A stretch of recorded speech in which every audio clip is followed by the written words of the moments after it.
एक बार वापस।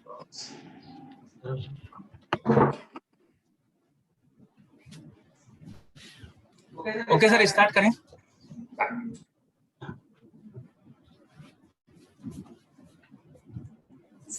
मैं आप सभी पैनलिस्ट का इस वेबिनार में स्वागत करता हूं। तकरीबन 8 साल पहले हमने बिजनेस रेमेडीज का स्टार्टअप लिया था। उस टाइम हमारी सोच थी कि कैसे न कैसे हम लोग व्यापारिक समाचार पत्र के माध्यम से इंडस्ट्री में नए नए समाचार समय के साथ साथ पाठकों ने हम पे विश्वास जताया और बिजनेस रेमेडीज को हमें से एक नया आयाम दिए। और अपने सभी विज्ञापनदाताओं का भी आभार व्यक्त करता हूँ। उसी कड़ी में आज हमने एक वेबिनार का स्टार्टअप किया है और बिजनेस रेमेडीज के इस फर्स्ट वेबिनार में आप सभी को सामने देखते हुए मुझे बहुत खुशी है। आज विश्व पर्यावरण दिवस भी है और इस कोविड टाइमिंग में हमने देखा है कि किस तरह से ऑक्सीजन की कमी और हमने अपने समाज, घर, परिवार में इस प्रॉब्लम को फेस किया है। तो मेरा तो आपसे अभी से यही है कि इस कोरोना महामारी और विश्व पर्यावरण दिवस पर हम लोग थोड़ा सा देखें कि कम से कम भी पेड़ वगैरह लगाने का भी प्रयास करें जब भी समय मिले। इस वेबिनार को आगे बढ़ाते हुए मैं अपने senior chief editor Dhairyavardhan sir से रिक्वेस्ट करता हूं कि इस वेबिनार को आगे बढ़ाएं। सभी पैनलिस्ट का नमस्कार। और आज पर्यावरण दिवस है, उस पर मैं एक प्रार्थना आप सभी से ये कहना चाहता हूँ कि हम सब ये प्रण लें कि एक एक पेड़ किसी तरीके से हम लगाएं या पेड़ों की सुरक्षा करें जिससे हमारा ये पर्यावरण बच सके। सबसे पहले मैं अपने पैनलिस्ट का परिचय देने की प्रयास कर रहा हूँ। ये जो आज का जो वेबिनार हम लोग कर रहे हैं, इसकी प्रेरणा हमें वरिष्ठ अनुभवी astro Maniguru Shri colonel Ajay astro Maniguru के श्री कर्नल अजय की प्रेरणा से हम ये कर रहे हैं। लंबा अनुभव उन्हें एस्ट्रोनॉमी का है, जैसा कि उनके नाम से भी देते कर्नल उनके नाम के आगे लगा हुआ है, तो वो एक आर्मी से भी जुड़े हुए हैं और एक उनका जो जीवन है वो पूरा जीवन एक अनुशासन के साथ में आगे बढ़ाते हुए उन्होंने एक एस्ट्रोनॉमी जो ज्योतिष शास्त्र है हिंदुस्तान का, उसे इकोनॉमी से जोड़ के, उसे शेयर मार्केट से जोड़ के भविष्य में क्या किस तरह की क्या ट्रेंड आएंगे, क्या आगे होने वाला है, तो वो बहुत लंबा अनुभव है उन्हें इकोनॉमी पे। और उन्होंने जो उनकी शिक्षा रही है वो भी इसी से रिलेटेड है। तो आपका स्वागत है श्री कर्नल अजय, और मैं चाहूँगा कि आपके अनुभव का सभी को फायदा मिल सके। दूसरा, अब मैं आता हूँ हमारे नेक्स्ट पैनलिस्ट श्रीमान अशोक होलानी साहब से। होलानी साहब चार्टेड अकाउंटेंट हैं और लीड मैनेजर। अभी कुछ सालों पहले उन्होंने एक कैटेगरी 1 का लाइसेंस लिया है, अभी उन्होंने स्टॉक ब्रोकिंग का भी लाइसेंस लिया है और काफी लंबा अनुभव उन्हें स्टॉक मार्केट से रिलेटेड, चाहे से चार्टेड अकाउंटेंट से रिलेटेड और मर्चेंट बैंकिंग से रिलेटेड, तो वृहद अनुभव उनके पास में है। तो मैं ये सबसे ये चाहता हूँ कि उनके वृहद अनुभव का आप फायदा उठाएं। आपके जो भी क्वेश्चन है हम इस वेबिनार के लास्ट में रखेंगे।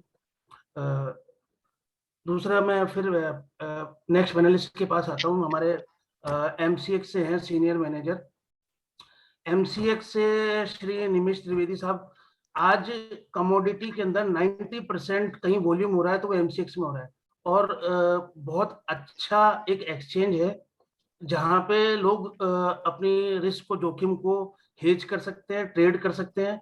और हमने देखा कि चाहे से प्रीशियस मेटल हो, अदर मेटल हो, एग्री हो, तो अब धीरे धीरे पोर्टफोलियो एमसीएक्स का बढ़ता जा रहा है और हर चीज में एक, तो हम उनसे जानेंगे कि क्या किस तरीके से लोग अपने पोजीशन को हेज कर सकते हैं, किस तरीके से क्या ट्रेंड चल रहे हैं, तो वो अपने एमसीएक्स के अपने अनुभव साझा करेंगे।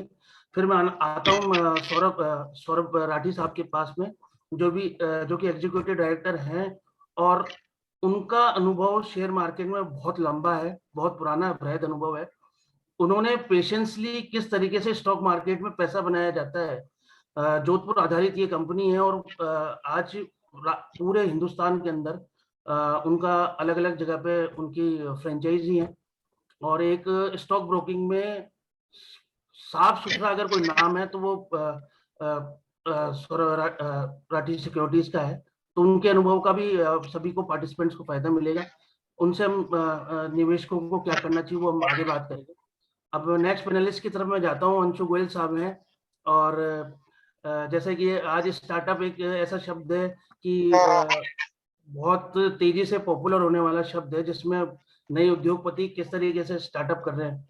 लेकिन अभी कुछ साल पहले स्टार्टअप कंपनीज के लिए कैपिटल रेज करना एक बड़ी दिक्कत थी। उसको, समस्या को आइडेंटिफाई करते हुए हमारे स्टॉक एक्सचेंज बीएससी और एनएससी ने एक इनिशिएटिव लिया, स्टार्टअप एक्सचेंज शुरू किया। तो उस स्टार्टअप एक्सचेंज में शुरुआती कंपनियों में एक आपकी कंपनी है अल्फा लॉजिक। तो हम उनसे ये जानेंगे कि क्या उनके अनुभव रहे, क्या उनको फायदा मिला, क्या कंप्लायंस से क्या दिक्कतें आती है, क्या जो भी इसके फायदे, नफा नुकसान सब हैं, वो सब आप अंशु गोयल साहब से, हम पैनलिस्ट को ये जानकारी मिलेगी। तो अब मैं आज इस वेबिनार को आगे बढ़ाते हुए श्री कर्नल साहब से कहता हूं कि अब आप जो सबसे पहले अशोक होलानी साहब से रिलेटेड जो मैटर है एसएमई लिस्टिंग, उसके संबंध में कुछ अपने विचार रखें, फिर हम उनसे आगे फर्दर अशोक होलानी साहब से जानकारी प्राप्त करेंगे।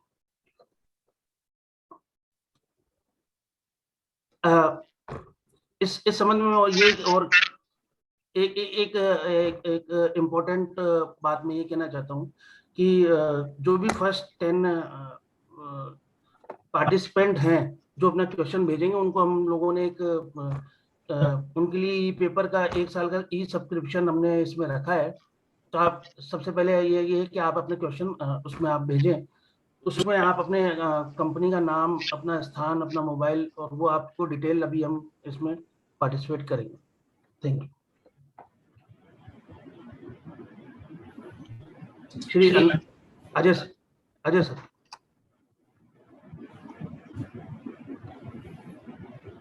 अजय जी आप म्यूट के ऊपर हैं। अजय आप म्यूट के ऊपर हैं।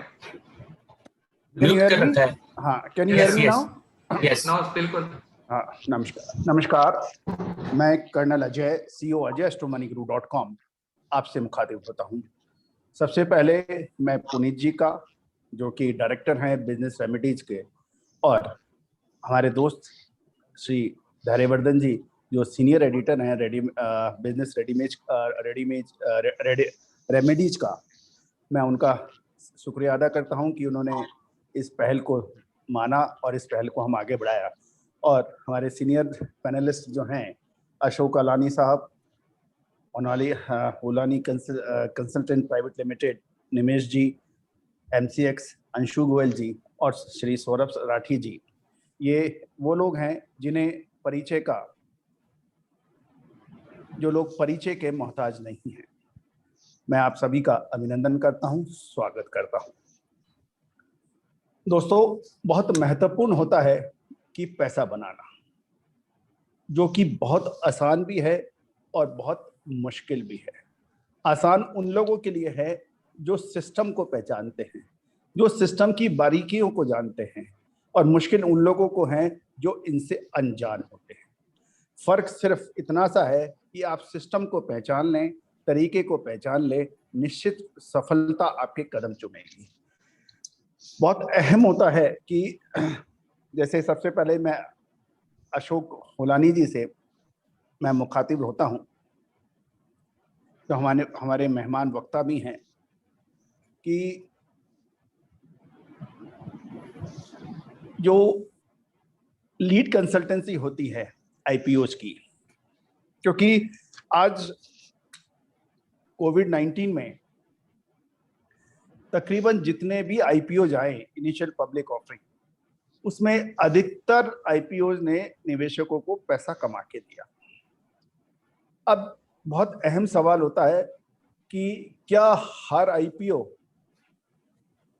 इतना अच्छा होता है कि उसको पब्लिक से वो पैसा इकट्ठा कर ले और वो आगे भविष्य के अंदर भी वो लगातार पैसा कमा के दे। ये एक बहुत महत्वपूर्ण प्रश्न होता है, क्योंकि आप लीड मर्चेंट बैंकर भी हैं, ग्रीन शू वगैरह में भी आप करते होंगे। तो मैं दर्शकों के तरफ से आपसे एक गुजारिश करता हूं कि आईपीओ में डूज और डोंट्स, उसके ऊपर यदि आप प्रकाश डालें तो निश्चित रूप से ये सभी निवेशकों के लिए और मार्केट एक्सपर्ट्स के लिए निश्चित रूप से ये बहुत फायदेमंद सिद्ध होगा। ओलानी साहब। Thank you Ajay ji. First of all सबका मैं धन्यवाद देता हूँ, खासकर पुनीत जी का, जिन्होंने मुझे यहाँ आमंत्रित किया आज। जैसा अजय साहब ने कहा कि डूज एंड डोंट्स क्या होने चाहिए एक आईपीओ में इन्वेस्टर के पर्सपेक्टिव से, कि उसको क्या सोच के किसी आईपीओ में पैसा डालना चाहिए। फर्स्ट ऑफ ऑल, किसी भी आईपीओ के अंदर जब पैसा डालते हैं तो आपको उसमें एक प्रोस्पेक्टस आता है उस कंपनी का, जब भी कोई पब्लिक कंपनी आईपीओ में जारी होती है। एक सबसे इंपॉर्टेंट चैप्टर उसमें एक होता है बेसिस ऑफ इश्यू प्राइस, कि जिस प्राइस पे वो आईपीओ आपको ऑफर करा जा रहा है उसका मापदंड क्या है। मापदंड आज के पैमाने में इस इंडस्ट्री में रहता है कि वो उसका ईपीएस और प्राइस अर्निंग मल्टीपल क्या आ रहा है। अगर वो मल्टीपल अच्छा है, मतलब लोअर साइड है, अगर जितना पी मल्टीपल कम होता है उतना ही अट्रैक्टिव होता है इन्वेस्टर के पॉइंट ऑफ व्यू से, और जितना मल्टीपल ज्यादा होता चला जाएगा उतनी ज्यादा रिस्क अटैच हो जाती है उस आईपीओ के साथ। तो पहला कंसिडरेशन आपको ये देखना चाहिए कि उस किस मल्टीपल पे वो पब्लिक इशू लाया जा रहा है।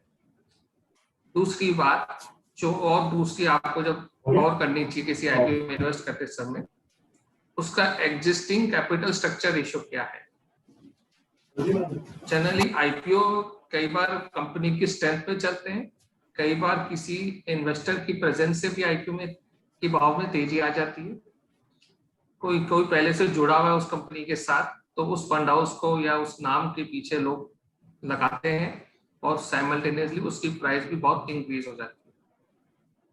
ये सब प्रैक्टिकल अनुभव दे रहा हूँ, थ्योरेटिकल नहीं है। जैसे एक अभी आईपीओ आया था, प्रैक्टिकल में आपको समझाता हूँ, नजारा टेक्नोलॉजीज, उसमें हमारे बड़े निवेशक झुंझुनवाला साहब का नाम जोड़ा हुआ था, तो लोगों ने उसको हाथों हाथ लिया, लोगों ने खूब पैसा भी डाला और उसने पैसा बना के दिया। और भी पैसे बड़े इश्यू आते रहते हैं, तो कुछ नाम के पीछे चलते हैं, कुछ ब्रांड में हो जाते हैं कि ग्रुप का इश्यू आ रहा है, उसका एग्जिस्टिंग ट्रैक रिकॉर्ड क्या है, उसके ऊपर भी लोगों का एक डिसीजन होता है और उसकी प्राइसिंग के ऊपर भी कंट्रोल करता है। तीसरा, जैसे मैंने बताया, उसकी प्राइसिंग क्या है उस पर देखा जाता है। और चौथा, माहौल क्या चल रहा है। अभी कोविड के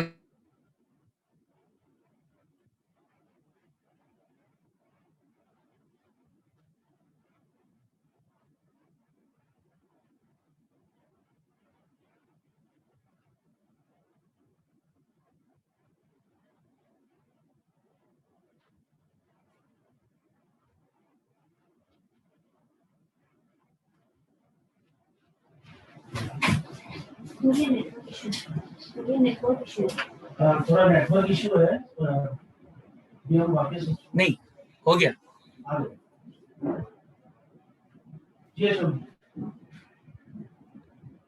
जो कोविड-19 का जो समय चल रहा है, उस दौरान मैंने ये देखा है, ऑल्दो बिजनेस अभी अच्छा नहीं कर रहे हैं, बट बाजार में लिक्विडिटी का बहुत ज्यादा इनफ्लो हो गया। और स्टॉक मार्केट में एक नियम है, जब भी लिक्विडिटी बाजार में आती है तो स्टॉक प्राइसेस अप में जाते हैं। तो ये वन ऑफ द कंसीडरेशन है कि क्यों सारे आईपीओ में अभी तक ज्यादातर में कमाई दिखी है, क्योंकि जब पब्लिक पार्टिसिपेशन ज्यादा होता है, डिमांड ज्यादा है किसी चीज की, सप्लाई कम है, तो डेफिनेटली उसकी प्राइस बढ़ती है और उसका इफेक्ट सब इन्वेस्टरों के ऊपर आता है, और सबकी जो प्राइस इंक्रीजिंग होती है वो भी एक रीजन है। तो इन सबका समायोजन करेंगे तो एक रीजन रह जाता है। हाँ जी, अजय जी आप फिर म्यूट के ऊपर चले गए हैं।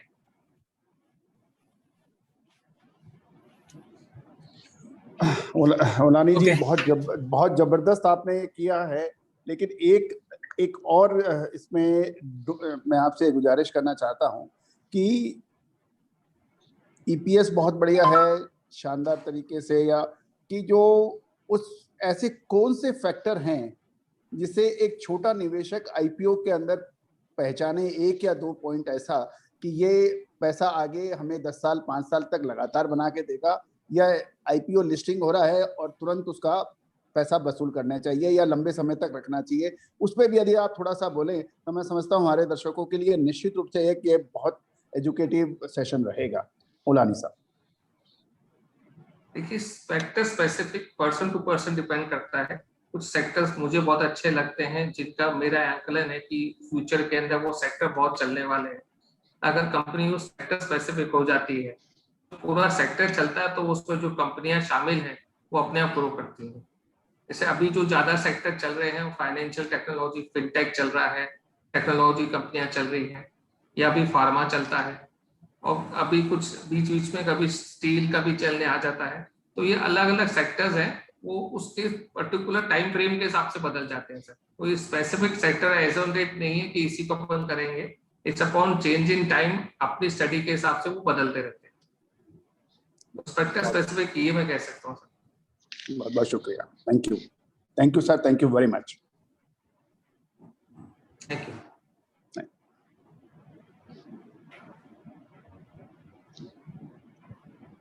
अब मैं त्रिवेदी साहब से निवेदन करूंगा कि एमसीएक्स से जो हैं सीनियर मैनेजर कम्युनिकेशन एमसीएक्स, अक्सर त्रिवेदी साहब एक सवाल होता है कि बहुत से लोग यदि हम एक पब्लिक प्लेटफॉर्म पे बात करते हैं या कुछ उसमें करते हैं तो बहुत सारे 100 में से एक बड़ी संख्या में एक बड़ा प्रतिशत ये है वो एमसीएक्स हो या एनसीडीएक्स हो, उसको वो एक गलत प्रोनाउंस करते हैं कि सट्टेबाजी का एक प्लेटफॉर्म है जिसमें कोई कमाता नहीं है। और निश्चित रूप से जब भी हमने वर्कशॉप की है यही बताने का, एजुकेट करने की कोशिश की है कि ये उस बिजली के तार की जैसे है, यदि आप किसी मशीन में लगा देंगे तो उत्पादन कर देगा, देश का निर्माण कर देगा, और वही यदि गलती से किसी ने नेकेड हैंड से उसको छुआ तो उसको वोल्टेज के हिसाब से झटका लगेगा। और जो सट्टेबाजी कर रहा है वो सट्टेबाजी कर रहा है, और जो वास्तव में इसको हेजिंग के लिए और अपनी फसल को सही दामों पे सही टाइम पे बेचने के लिए ये इसका इस्तेमाल होना चाहिए। और क्योंकि एमसीएक्स के जो फिजिकल गोडाउन्स हैं उसके अंदर भी मटेरियल होता है, बहुत सारी तो उत्पादन कर देगा देश का। तो आपका क्या नजरिया है कि एक एमसीएक्स को में क्या डूज और डोंट्स होने चाहिए, और एमसीएक्स जो फाइनेंशियल टेक्नोलॉजी और ये बाकी, और जैसे ओलानी जी ने भी कहा कि अब टाइम आ गया है कि बहुत सारे जो फाइनेंशियल सर्विसेज हैं वो प्लेटफॉर्म्स बहुत तेजी से बढ़ते हैं, और एमसीएक्स के शेयर के दाम तो एनएससी के अंदर बिल्कुल आसमान छू रहे हैं। तो आप क्या निवेशकों को सलाह देंगे कि खासकर बेस मेटल्स हैं या फिर एग्रो कमोडिटीज हैं कि इसको किस तरीके से देखें, और एमसीएक्स क्या सुरक्षा उनको प्रदान करता है मार्जिन के रूप में, या डब्बे से जो विदाउट मार्जिन लेके काम करते हैं जिससे असीमित रिस्क हो जाता है, उनके लिए आप क्या कहना चाहेंगे कि डब्बे में क्यों नहीं काम करना चाहिए, और ऑफिशियल एक्सचेंज चाहे वो एमसीएक्स हो या एनसीडीएक्स हो उसके अंदर काम करने में क्या फायदा है? इस पे यदि आप प्रकाश डालेंगे तो मैं समझता हूँ हमारे बहुत सारे दर्शकों को बचेंगे भी और वो पैसा भी बनाएंगे और रिस्क मैनेजमेंट होगा। द्विवेदी साहब। हाँ, धन्यवाद अजय जी। सबसे पहले मैं शुक्रगुजार हूँ पुनीत जी का और बिजनेस रेमेडीज का, और आप सभी लोगों को, आंशु जी, जरीवजन जी और सौरभ जी का, कि आप सबके साथ में मुझे आमंत्रित किया है। सबसे पहले ये बात है कि भाई एमसीएक्स के ऊपर क्यों ट्रेड करना चाहिए, तो कि एमसीएक्स कोई ऐसा नहीं है कि भाई आप खाली सट्टा खेलने के लिए आ जाओ, ऐसा कुछ है नहीं, बरोबर है। और जो लोग हैं वो डब्बा ट्रेडिंग में फंस जाते हैं। डब्बा ट्रेडिंग क्या है कि जो एक्सचेंज में या रजिस्टर नहीं है, या फिर सेबी का रजिस्ट्रेशन नंबर नहीं लिया गया है, वैसे जो डब्बा ट्रेड करते हैं, जो कंप्यूटर लेके बैठ जाते हैं और कभी भी उसका कंप्यूटर का डब्बा लेके भागने लगते हैं, डब्बा लेके, तो उसको डब्बा ट्रेडिंग बोलेंगे। बरोबर है कि जो एक्सचेंज में रजिस्टर नहीं है और सेबी में रजिस्टर नहीं है, वैसे उसमें ट्रेड करने जाएंगे तो आपको दिक्कत होने वाली है। बाकी तो सिक्योरिटीज है ही कि भाई आपका पैसा किधर फंसने वाला नहीं है। बरोबर है, कोई पार्टी डिफॉल्ट होती है तो उसके मार्जिन अमाउंट में से आपका पैसा, आपका जो पेमेंट है वो भुगतान हो जाता है। तो एक तो पहले वो बात है कि अभी सिक्योरिटी इतना टाइट हो गया है कि भाई सेबी के अंडर में आ गया है सब लोग एक्सचेंज, तो वो भी एक है। और सीटीटी जो लगा है उसके पहले नहीं था, उसके पहले बहुत सारा कारोबार होता था। अभी जो लागत बढ़ गई है उसकी वजह से थोड़ा कम हो गया था। लेकिन अभी 2015 से जब भी सेबी के अंडर में रेगुलेशन में आ गया है तो सब जो निवेशक है उसका विश्वास वापस लौट गया है। पिछले 2 साल में हमने देखा है कि कमोडिटी डिलीवरी बेस किया गया है। उसमें बेज मेटल पहले फिजिकल डिलीवरी नहीं था, उसमें भी डिलीवरी चालू कर दिया है। ऐसा नहीं है कि खाली सट्टा ही होता है, डिलीवरी भी होता ही है। सोना चांदी का वायदा भी अब डिलीवरी बेस सब भी काफी हो गया है। और सबसे बड़ी बात यह है कि 2017 से 2017 तक तो खाली फ्यूचर्स में ही ट्रेड होता था, वायदा में। बरोबर है, 2017 से जब सेबी आया तो ऑप्शन को भी मंजूरी दे दी है और ऑप्शन आने से निवेशकों की सेफ्टी काफी ज्यादा बढ़ गई है। ऑप्शन, क्योंकि ऑप्शन का उपयोग लोग हेजिंग के लिए करते हैं, मतलब यानी कि सेफ्टी के लिए किया जाता है और अपने ट्रेड को बचाने के लिए करते हैं। और ऑप्शन के बाद हमने देखा है कि सेबी ने इंडेक्स वायदा में भी कारोबार शुरू करवा दिया है। इसको देखते हुए आने वाले दिनों में कमोडिटीज के ऑप्शंस में और कमोडिटी शामिल होने का, और इसके अलावा इंडेक्स में भी और सेक्टरल इंडेक्स और कंपोजिट इंडेक्स में कारोबार शुरू होने का बाजार के ट्रेडर का इंतजार कर रहे हैं। जो भी बाजार के पार्टिसिपेंट्स है, इसको देखते हुए आने वाले समय में कमोडिटी बाजार और वायदा बाजार के लिए बहुत अच्छा लग रहा है। हम देख रहे हैं कि जिस तरह विश्व भर में कोरोना काल से और जब से वैक्सीन शुरू हुआ है तब से कमोडिटी बाजार के साथ साथ वित्तीय बाजार, चाहे वो डॉलर इंडेक्स हो या फिर चाहे हमारा घरेलू शेयर बाजार हो, हमें बहुत सारी उठापटक देखने मिली है। इन सब बातों को देखते हुए आने वाले दिनों में मुझे उम्मीद है कि सेबी कमोडिटी बाजार में और नए प्रोडक्ट लाएंगे और इससे कमोडिटी एक्सचेंज में नई प्रतिभागिता भी जुड़ जाएंगी।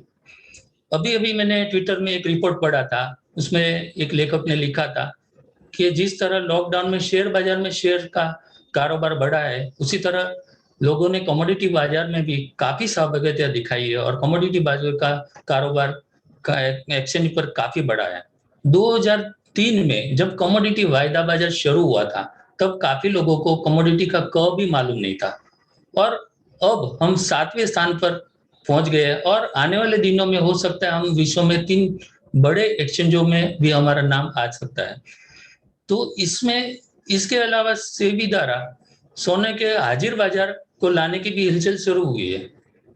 यह सब पहलुओं को देखते हुए मुझे लग रहा है कि आने वाले दशक 2021 तक 31 तक कमोडिटी बाजारों के लिए बहुत सुनहरा युग हो सकता है। पहले से हम भारत को सोने की चिड़िया बोलते आए हैं और वो कमोडिटी के लिए हम जानते हैं, तो वही युग वापिस हमारे लिए आ सकता है। अब लेकिन जो लोग टैक्स नहीं बनना चाहते हैं और डब्बा ट्रेडिंग में फंसते हैं, तो वो डब्बा ट्रेडिंग वो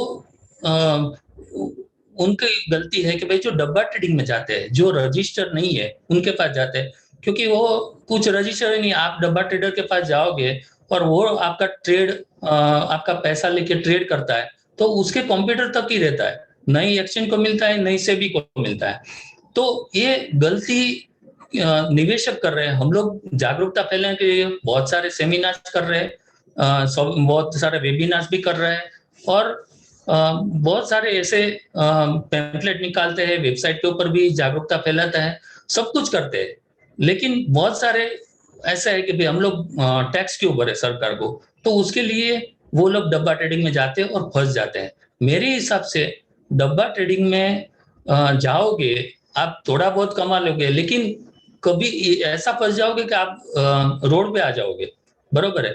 तो मेरे निवेशकों के इतना ही विनंती है कि आप एक्सचेंज के ऊपर रजिस्टर जो ब्रोकर रहते हैं उनके पास ही ट्रेड करना चाहिए, और सेबी में जो सेबी का जो रजिस्ट्रेशन नंबर जो रखते हैं उसके पास ही ट्रेड करेंगे तो आपको मुनाफा ही होएगा। ऐसा मैं नहीं बोल रहा हूँ, लेकिन आप लॉस में तो नहीं जाओगे, वो आप फंसा देगा ऐसा नहीं होएगा। क्योंकि एक एक्सचेंज क्या है, एक प्लेटफॉर्म है, एक खरीदने वाला है, एक बेचने वाला है, दोनों का जो प्राइस है सेम मैच होता है तो वो ट्रेड हो जाता है, बरोबर है। तो एक्सचेंज के ऊपर एक पार्टी जो डिफॉल्ट हो जाती है तो उसका सामने वाली पार्टी से उसका जो मार्जिन मनी रहता है उसमें से आपका सेटलमेंट हो जाता है।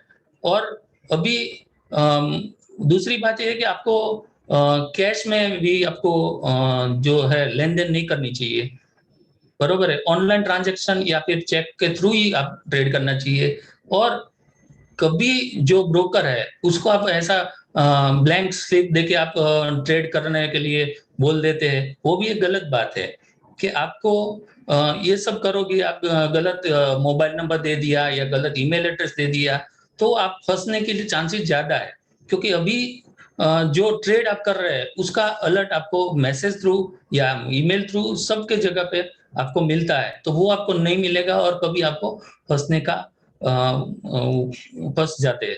तो ये बात है कि आप डब्बा ट्रेडिंग में नहीं फंसे। अजय जी। निमेश जी, बहुत आपने अच्छा एजुकेशन दिया, निवेशकों को ये भी बताया कि देखिए डब्बा ट्रेडिंग क्यों नहीं करनी चाहिए।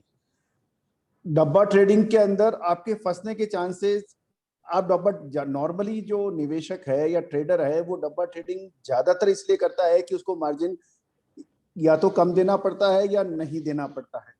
अक्सर लोग ये कहते हैं कि भाई शाम को जो भी नफा नुकसान है वो सेटलमेंट से ले लेना, कोई बगैर मार्जिन के या बिल्कुल कम मार्जिन पे वो काम करता है, और वो इससे जो छोटा निवेशक है वो उसके अंदर फंस जाता है। और होता ही है, जबकि जब तक वो पैसा देता रहता ठीक है, और वो कभी भी डब्बा ट्रेडर को यदि ज्यादा पैसा बाजार को देना पड़ जाता है तो मैं परसेंटेज तो नहीं जाहिर करूंगा, लेकिन अक्सर ये होता है कि वो हाथ खड़े कर देता है और निवेशक फंस जाता है। लेकिन एमसीएक्स के अंदर यदि आप काम करते हैं तो आप छोटे हैं या बड़े हैं कोई फर्क नहीं पड़ता, लेकिन आपका पैसा निश्चित रूप से सुरक्षित रहेगा। एक दूसरा सबसे महत्वपूर्ण जो द्विवेदी जी ने बड़े शानदार तरीके से बताया कि एमसीएक्स जो है वो स्पेक्युलेटिव प्लेटफॉर्म नहीं है। That is the real trading platform where you can leave delivery also and you can collect delivery also. Whether it is agro commodities or it is precious metal, ferrous metal, non-ferrous metal and whatsoever, you can leave delivery there also and you can take delivery also. Even if you buy the gold, the MCX will provide you the delivery of the gold. So that is the one of the important thing. लेकिन जो main मकसद जैसे द्विवेदी जी ने बताया कि MCX का मतलब speculation नहीं है। एमसीएक्स का मतलब यह है कि आप कम पैसों में बड़ा काम करें। जैसे कॉपर का भी आपने काम करना है, ये एल्युमिनियम का पर काम करना है, ये लेड पे काम करना है, या फिर गोल्ड या सिल्वर में काम करना है, तो आप एक निश्चित मार्जिन जो है एमसीएक्स का वो फिक्स होता है। वो शक्ल देख के और मूछ का बाल देख के चेंज नहीं होता है, वो बिल्कुल फिक्स होता है। उसमें आप अपना मार्जिन दीजिए और उस मार्जिन के हिसाब से आप काम करेंगे। तो सबसे इंपॉर्टेंट चीज है कि आपकी एक लॉट की क्षमता है तो आप 3 लॉट या 5 लॉट नहीं करेंगे। डब्बा ट्रेडिंग के अंदर आपकी क्षमता 1 लॉट करने की है और आप देखा देखी या कभी लालच या ग्रीड में आके आप 5 लॉट का काम कर लेते हैं। 5 किलो सोने का आपने काम किया तो इसका मतलब 2.5 करोड़ का काम किया आपने। यदि एमसीएक्स में 2.5 करोड़ का काम करना है तो उसको 2.5 करोड़ का आपको मार्जिन भी देना पड़ेगा। लेकिन डब्बा 2.5 करोड़ का मार्जिन नहीं लेता है, जो प्रॉफिट तो नजर आ रहा है, लेकिन बाई चांस जब 400-500 रुपए गोल्ड टूटता है तो उस वक्त उस छोटा निवेशक का जो सीड मनी है, जो मूल इनिशियल कैपिटल है, वो पूरा साफ हो जाता है और वो कहता है कि ये तो डब्बा है, डब्बे से कोई जीत के नहीं निकला। तो गलती कार की नहीं है, याद रखिएगा। कार का कभी एक्सीडेंट नहीं होता। लोग कहते हैं कार ने एक्सीडेंट कर दिया, कार का एक्सीडेंट हो गया। निश्चित माने दोस्तों, एक्सीडेंट कभी कार का होता ही नहीं है। एक्सीडेंट ड्राइवर का होता है। एमसीएक्स एक कार है, यदि आप जिस तरीके से चलाओगे, सही चलाओगे तो आपको बहुत बढ़िया सर्विस देगी, और यदि आपने एक्सीडेंट किया तो बेचारी कार को आप दोष मत दो, ड्राइवर का एक्सीडेंट है। मैं समझता हूँ निमेश जी, क्या मैं सही कह रहा हूँ? आप सहमत हैं इससे? हाँ जी, बात सही है आपकी। लोग जिस तरह ट्रेडिंग कर रहे हैं वो अभी क्या होता है कि सब लोग सोशल मीडिया का जमाना आ गया है कि व्हाट्सएप पे या फिर जो भी है आपको टिप्स मिलती है, उसके बेसिस के ऊपर वो लोग ट्रेड करना चाहते हैं, बरोबर है। तो वैसा नहीं करना चाहिए। खुद समझो गोल्ड है तो इंटरनेशनल मार्केट में गोल्ड क्या चल रहा है या फिर डॉलर इंडेक्स क्या चल रहा है, वो सब फैक्टर्स को देख के ध्यान में रख के जो स्टडी करके बाद में जो ट्रेड करेंगे उसके आधार पे जो ट्रेड करोगे तो आप फंसोगे नहीं और आप मुनाफा कमा सकते हो। लेकिन आप जो टिप्स के ऊपर आधार रख के ट्रेड करोगे तो एक दो बार आपको फायदा भी हो जाएगा, लेकिन कोई बार वो इतना फंसा देगा कि आपका सब जो मिला है वो भी छिन जाएगा। तो उसलिए सब लोग थोड़ा जागरूकता जरूरी है, इन्वेस्टर अवेयरनेस थोड़ा जरूरी है, और वो लोग वो हम लोग भी पूरा करते हैं, बहुत सारे सेमिनार्स या वेबिनार्स भी करते हैं। तो वो हम लोग समझाते हैं कि भाई आप अपने रिसर्च के मुताबिक आप ट्रेड करिए। आप किसी के बहकाव में आके आप ऐसा कि सोना आज ले लो बढ़ने वाला है, तो वो हिसाब से आप ट्रेड करोगे तो फंसना ही है। अजय जी। निमेश जी, एक और मैं दर्शकों की तरफ से आपसे और एमसीएक्स से गुजारिश करना चाहूंगा। ये मेरा पर्सनल क्वेश्चन भी, ये पर्सनल गुजारिश भी है, रिक्वेस्ट भी है। अजय जी, एक इम्पोर्टेंट अनाउंसमेंट मैं करना चाहता हूँ। हाँ प्लीज, ठीक है। जो भी पार्टिसिपेंट अपना क्वेश्चन पूछना चाहते हैं वो अपनी कंपनी का नाम, अपना नाम, मोबाइल नंबर और सिटी लिख के भेजें।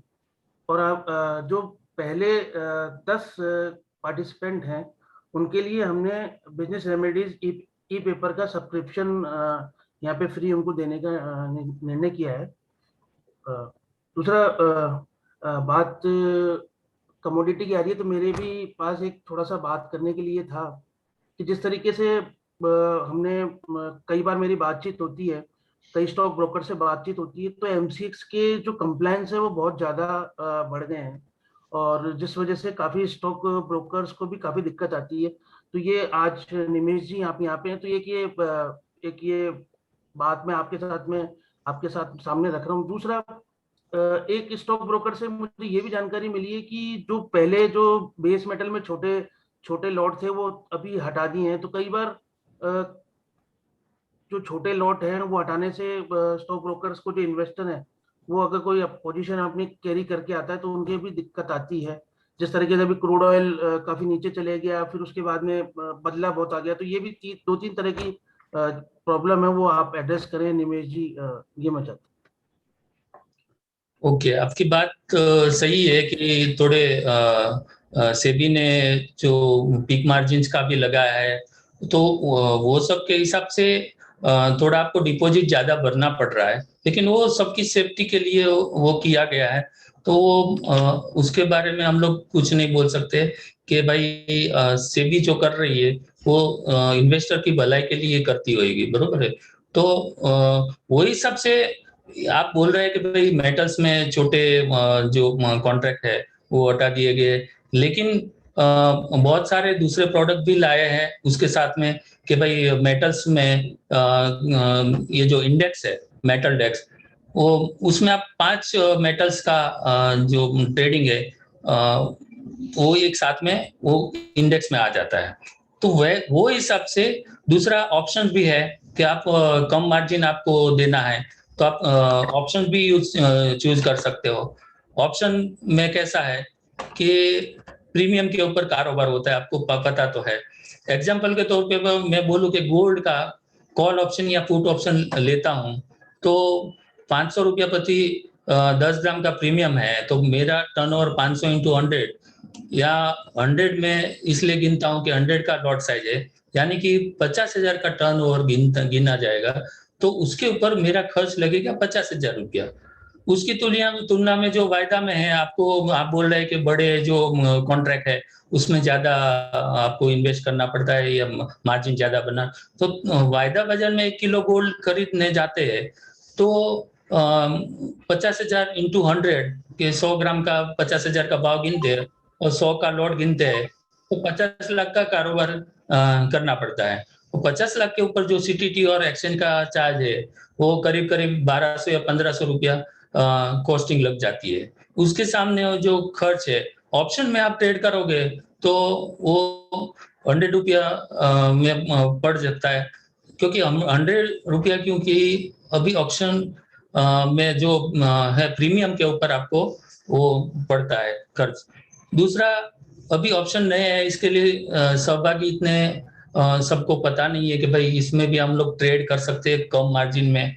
तो आने वाले दिनों में मुझे विश्वास है कि उसमें इतना कारोबार बढ़ेगा कि वायदा बाजार में जितना है उससे कई गुना कारोबार ऑप्शंस में बढ़ सकता है, क्योंकि वो ऑप्शंस में लागत कम होती है और सीटीटी का जो बड़ा खर्च है वो वायदा कारोबार में बहुत बड़ा है, जबकि ऑप्शन में एसटीटी लगता है वो सिर्फ प्रीमियम टर्नओवर पर लगता है, पूरे कॉन्ट्रैक्ट वैल्यू पर नहीं लगता है। तो ऐसे भी ऑप्शंस दिए हुए हैं, सेबी ने समझो छोटे कॉन्ट्रैक्ट बंद करने के लिए बोला है तो वो उसके सामने ऑप्शंस भी दे दिया है, इंडेक्स भी दे दिया है, तो वो सब ऑप्शन भी दिया है आपको।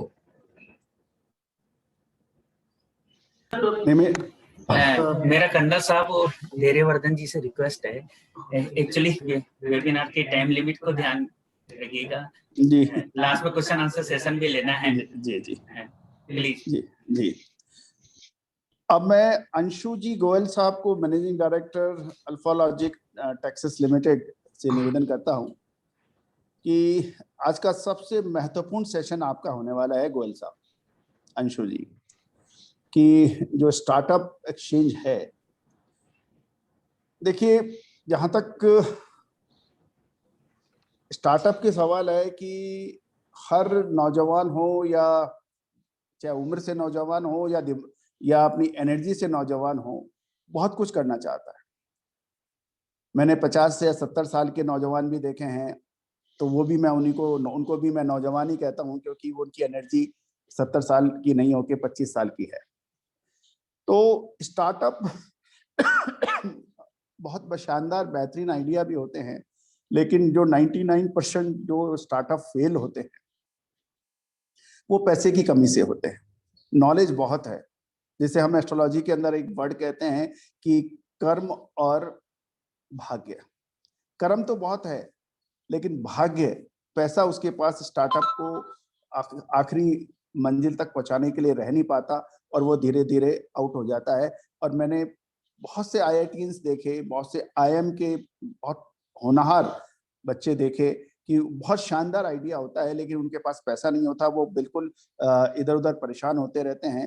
तो आपका जो क्योंकि आपकी कंपनी भी अल्फा लॉजिक टेक्सास लिमिटेड जो है वो स्टार्टअप एक्सचेंज के अंदर लिस्टिंग होने वाली बहुत चुनिंदा कंपनियों में से है, तो मैं आपसे ये दरखास्त करता हूँ बिजनेस रेमेडीज की तरफ से और अजय एस्ट्रोमनी ग्रुप की .com की तरफ से कि आप प्लीज अपने खजाने से कुछ मोती इन स्टार्टअप करने वाले नौजवानों के लिए भी बिखेर दें, तो ये निश्चित रूप से वो उनके लिए बड़ा सौभाग्य होगा। गोयल साहब। अजय जी नमस्ते, thank you. All the panelist very good afternoon. Puneet ji, Dhairyavardhan ji, अपनी बात होती रहती है and I really admire what you guys are doing. मतलब एक रीजनल पेपर जो आप लोगों ने 8 साल पहले शुरू किया और इस स्केल तक ले गए, आई थिंक निश जो है आज की डेट में, जो जिस तरह का कंपटीशन है, हर कोई हर चीज करना चाहता है, पर जो निश काम करके जो अपनी एक्सपर्टीज बनाता है, I think salute to them and I think they go a long way ahead. So आप जो अपने रीडर्स के लिए कर रहे हैं, that is amazing, keep up the good work and all the very best. And all my other panelist, very good afternoon, participants very good afternoon. So Ajay ji, आप बहुत ही पॉइंटेड क्वेश्चंस पूछ रहे हैं सभी से, चाहे वो हुलानी जी से हो, चाहे वो MCX के मेरे साथी हैं उनसे हो। I think the beauty of this discussion, what I have seen apart from many webinars is, instead of going theoretical, आप बोल रहे ये प्रॉब्लम से आप बताओ सोल्यूशन क्या है। So that is commendable. So coming back to the question आपने जो मुझे पूछा है, सो आई थिंक आपने बहुत पिन पॉइंटेड क्वेश्चन पूछा है, भाग्य और कर्म। सो आई थिंक सभी जानते हैं India is the land of opportunities. आज पिछले 8-10 सालों में जो इंडिया का जो नाम बना है दुनिया में, वो इसलिए बना है, हमारी ताकत रही है 150 करोड़ लोग जो हम लोग हैं। इतना बड़ा मार्केट और कहीं नहीं है। चाइना है बड़ा मार्केट, पर रिस्ट्रिक्टेड मार्केट है। अगर वर्ल्ड इकोनॉमी के लिए कोई भी बड़ी इकोनॉमी के लिए मार्केट है तो वो इंडियंस ही है। That's why we are getting so much of attention. और आज की डेट में टेक्नोलॉजी से बड़ा कोई बिजनेस नहीं है। आप कोई भी देश उठा के देख लीजिए, you look at top 50 companies of the world, you will find 45 companies are tech companies. So, और तीसरी चीज मैं बोलना चाहूंगा कि भाई हमारा देश तो हमेशा ही एंटरप्रेन्योर रहा है। चाहे छोटे से छोटा दुकानदार हो, चाहे पान बेचने बना के बेचने वाला हो, राइट, हम लोग एंटरप्रेन्योर हमेशा ही रहे हैं। सबसे बड़ी कमी खलती है हमको, वो है कैपिटल की। आई थिंक उसमें 2-3 कारण हैं जो मुझे लगता है। सबसे बड़ा कारण है हमारा खुद का mindset. So I will give an example. अभी जैसे अपने सोचते हैं कि भाई हम बिजनेस चालू करेंगे, तो पहली चीज क्या आती है, या तो फ्रेंड्स फैमिली से लोन ले लें या बैंक से लोन ले लें। हम इक्विटी के माध्यम से रूप से सोचते ही नहीं है कोई चीज को कि भाई इक्विटी देके भी पैसा रेस किया जा सकता है। तो ये जो कल्चर आया है, वीसी कल्चर आया है, वो तो चलो एक बहुत हाई रिस्क मनी है, बहुत बड़े स्केल पे है, बट एक छोटा एंटरप्रेन्योर जो एक 20-50 लाख रुपए लगा के बिजनेस स्टार्ट करना चाहता है, वो इक्विटी सोचता ही नहीं है कि इक्विटी से पैसा रेज हो सकता है। और हमारा इक्विटी पार्टिसिपेशन जो है हमारे साइज की इकोनॉमी में, आई थिंक परसेंटेज वाइज आज भी हम बहुत कम हैं। यूएस में 55% लोग आज भी इक्विटी में पार्टिसिपेट करते हैं, जो कि हमारे मेरे ख्याल से गिने चुने 5 अपने 4% तो अकाउंट है, डीमैट अकाउंट है। तो हमारा पार्टिसिपेशन तेजी से बढ़ रहा है। पिछले 2-3 सालों में जो हुआ है उससे तेजी से बढ़ तो रहा है, but there is a very high demand, बहुत ज्यादा हो सकती है। नाउ जैसे आपने कहा भाई आईआईटीज हो गए, आईएम्स हो गए, these are the best institute, one of the best institutes in the world. हमारे इतने ब्राइट ब्रेन्स निकल रहे हैं, they are leading such large companies, there are so many ideas, so many opportunities in India, कोई दो राय नहीं है। पर कैपिटल, मेहनत, एंटरप्रेन्योर मेहनत तो करना चाहता है, रिसोर्सेस मिलना बहुत मुश्किल हो जाता है।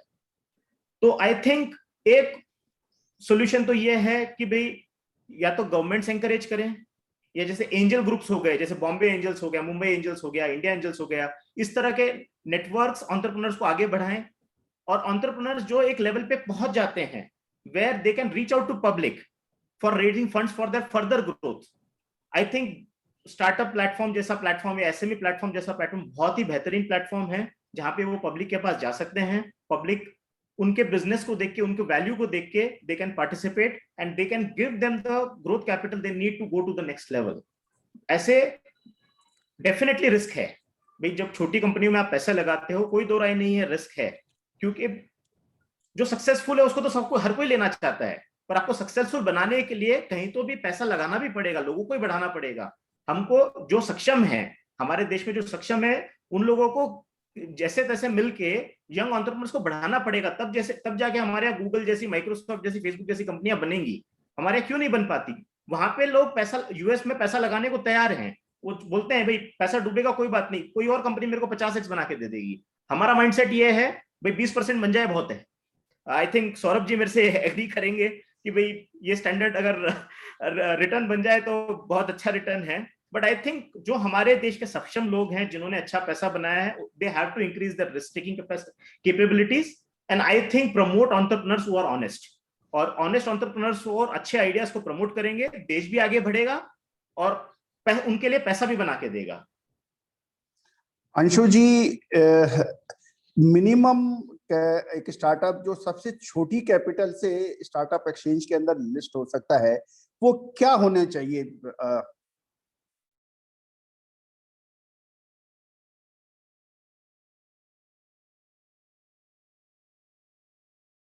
उन्होंने 3 करोड़ की कैपिटल, पोस्ट इश्यू कैपिटल का क्राइटेरिया डाल रखा है कि आपको अगर एसएमई इस पे एक्सचेंज में जाना है तो 3 करोड़ की आपकी कैपिटल होनी चाहिए, यानी नेटवर्थ अपनी 3 करोड़ आप समझ लीजिए। और स्टार्टअप्स के लिए उन्होंने 1 करोड़ की कैपिटल का क्राइटेरिया रखा हुआ था। बट उन्होंने एक और क्लॉज दे रखा है कि अगर आप डीपीआईआईटी में रजिस्टर्ड हैं, जो कि स्टार्टअप की एक बॉडी है गवर्नमेंट ऑफ इंडिया की, सो वो जो आपको अगर डीपीआईआईटी की मान्यता प्राप्त है तो वो भी वेव ऑफ, वो क्राइटेरिया भी वेव ऑफ कर देते हैं।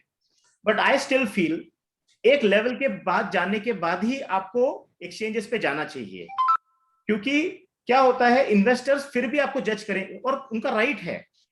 अगर मैं पैसा लगा रहा हूं तो मैं भी सोचूंगा भैया ये सही कंपनी है नहीं है, ये प्रमोटर सही है नहीं है, ये उनका आइडिया सही है या नहीं है, उनमें क्षमता है क्या काम बढ़ाने की। कोई भी देखेगा, कोई भी पैसा लगाएगा तो डे वन आपको प्लेटफॉर्म पे जाने का भले ही बैरियर बहुत कम कर रखा है, but I think you still have to be at a certain point where you are showing कि भाई I have been doing this business, मैंने 3-4 साल से ये काम कर रहा हूं, देखिए मैं 0 से स्टार्ट किया हूं and I have reached let's say 10,000 customers और 5,000 customers.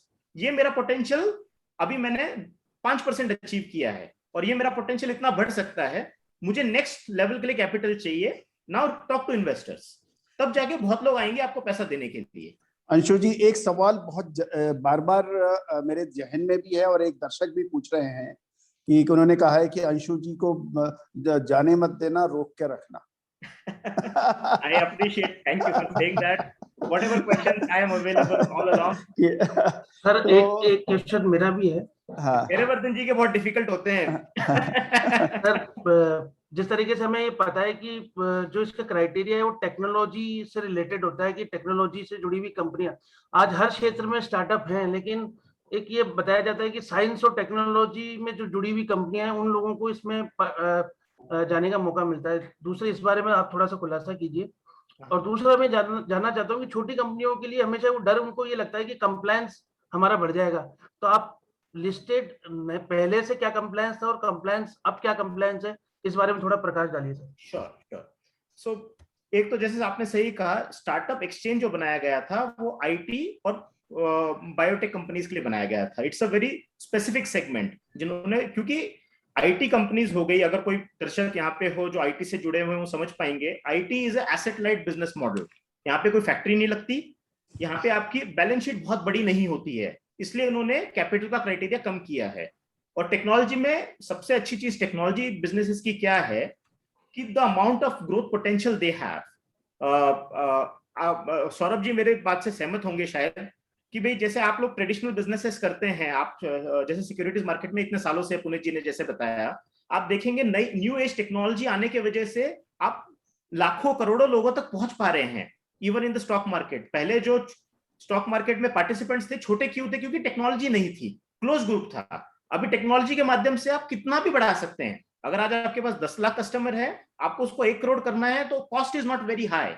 So technology application in any business, it's like steroids to that business to grow. आप कितना भी बढ़ा सकते हैं, कोई लिमिटेशन नहीं है। जैसे आप फैक्ट्री लगा दिए, आपने समझो 100 करोड़ में फैक्ट्री लगाई, अगर आपको उसको रेप्लिकेट करना है और 5 गुना आपका वॉल्यूम करना है, मैक्सिमम प्रोडक्शन करनी है, 5 गुना करनी है, तो आपको हर एक बार उतनी इन्वेस्टमेंट करती जानी पड़ेगी।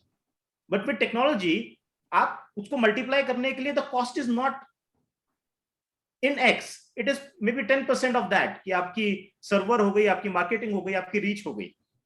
सो one startup platform is for technology business, that's why the criteria has been reduced, और वो लोग बिना कैपिटल के क्राइटेरिया पे भी लेने के लिए तैयार हो जाते हैं। सेकेंड, धैर्यवर्धन जी आपने पूछा कंप्लायंस के बारे में। अभी कंप्लायंस एक सबसे बड़ा क्वेश्चन होता है कोई भी एंटरप्रेन्योर के लिए। आज हमारे देश में कंप्लायंस बहुत ज्यादा है, आई एग्री, और सारे एंटरप्रेन्योर्स परेशान है इस चीज से। बट आई थिंक कहीं ना कहीं हमारे देश में जिस तरह से काम होता है, शायद गवर्नमेंट चाहती है कि भाई लोग आए। अगर मैक्सिमम पॉपुलेशन अपनी कंप्लाई करती होती तो शायद इतने कंप्लायंस ही नहीं होते। अगर सब लोग टैक्स ईमानदारी से भरते, सब लोग कंप्लाई करते, तो शायद इतने प्रॉब्लम्स नहीं होती। But now coming back to your specific question, एक तो जिस तरह से अपने एनुअल रिपोर्ट बनाते हैं, अगर आप प्राइवेट लिमिटेड कंपनी चला रहे हैं तो आप कनेक्ट करेंगे मेरे साथ। अब अगर आप प्राइवेट लिमिटेड कंपनी चला रहे हैं तो साल के एंड में आप एक फाइनेंशियल्स, एनुअल रिटर्न्स वगैरह सब एमसीए को भरते हैं, फाइलिंग करते हैं, तो वो तो आपकी सेम रहेगी। एमसीए में कोई खास चेंज नहीं आता, आपकी एक कंप्लायंस बढ़ जाती है एक्सचेंज की तरफ। तो स्टार्टअप प्लेटफॉर्म और एसएमई के लिए इन्होंने क्या कर रखा है कि हर 6 महीने में आपने आपके फाइनेंशियल रिजल्ट्स देने हैं अनऑडिटेड। फर्स्ट 6 मंथ्स में आप अनऑडिटेड दे देते हैं और साल के एंड में आप पूरे साल के ऑडिटेड रिजल्ट दे देते हैं, और सेम ऑडिट रिपोर्ट आप एमसीए में अपलोड कर देते हैं। दूसरा मेजर कंप्लायंस जो होता है, हर क्वार्टर में आपको शेयर होल्डिंग पूछी जाती है आपकी कंपनी की, आपके कितने शेयर होल्डर है, कौन मेजर शेयर होल्डर्स हैं। तो ये कंप्लायंस करना कॉम्प्लिकेटेड नहीं है, I can vouch for that, और आई कैन स्ट्रांगली से कि भाई ये कंप्लायंस डरने वाली बात नहीं है। बहुत एक्सचेंजेस ने बहुत इजी कर रखा है इन सब कंप्लायंसेस को। It's not as complicated as जो गवर्नमेंट के कंप्लायंस होते हैं इतने कॉम्प्लिकेटेड नहीं है. So these compliances should not be the deterrent for you to explore capital market opportunities. Thank you very much, Anshuji. It was really a great pleasure to listen you and the way you have communicated to our audience and especially to me also. I really convey my sincere gratitude on behalf of the whole of the team as well as the viewers who are just watching you. Really, it is very nice. It is now I shall request Suresh ji Rathi साहब. सुरेश जी राठी साहब, Saurabh ji Rathi, correction, Saurabh ji Rathi, जो कि Suresh Rathi securities जो देश की पहले बड़ी share brokerage company से एक हैं और बहुत प्रेस्टिजियस है और निवेशक इनके ऊपर बहुत भरोसा करते हैं. और मुझे भी मौका मिला है झुंझुनू में सुरेश राठी जी की वर्कशॉप्स वगैरह में एज ए कीनोट स्पीकर बोलने का.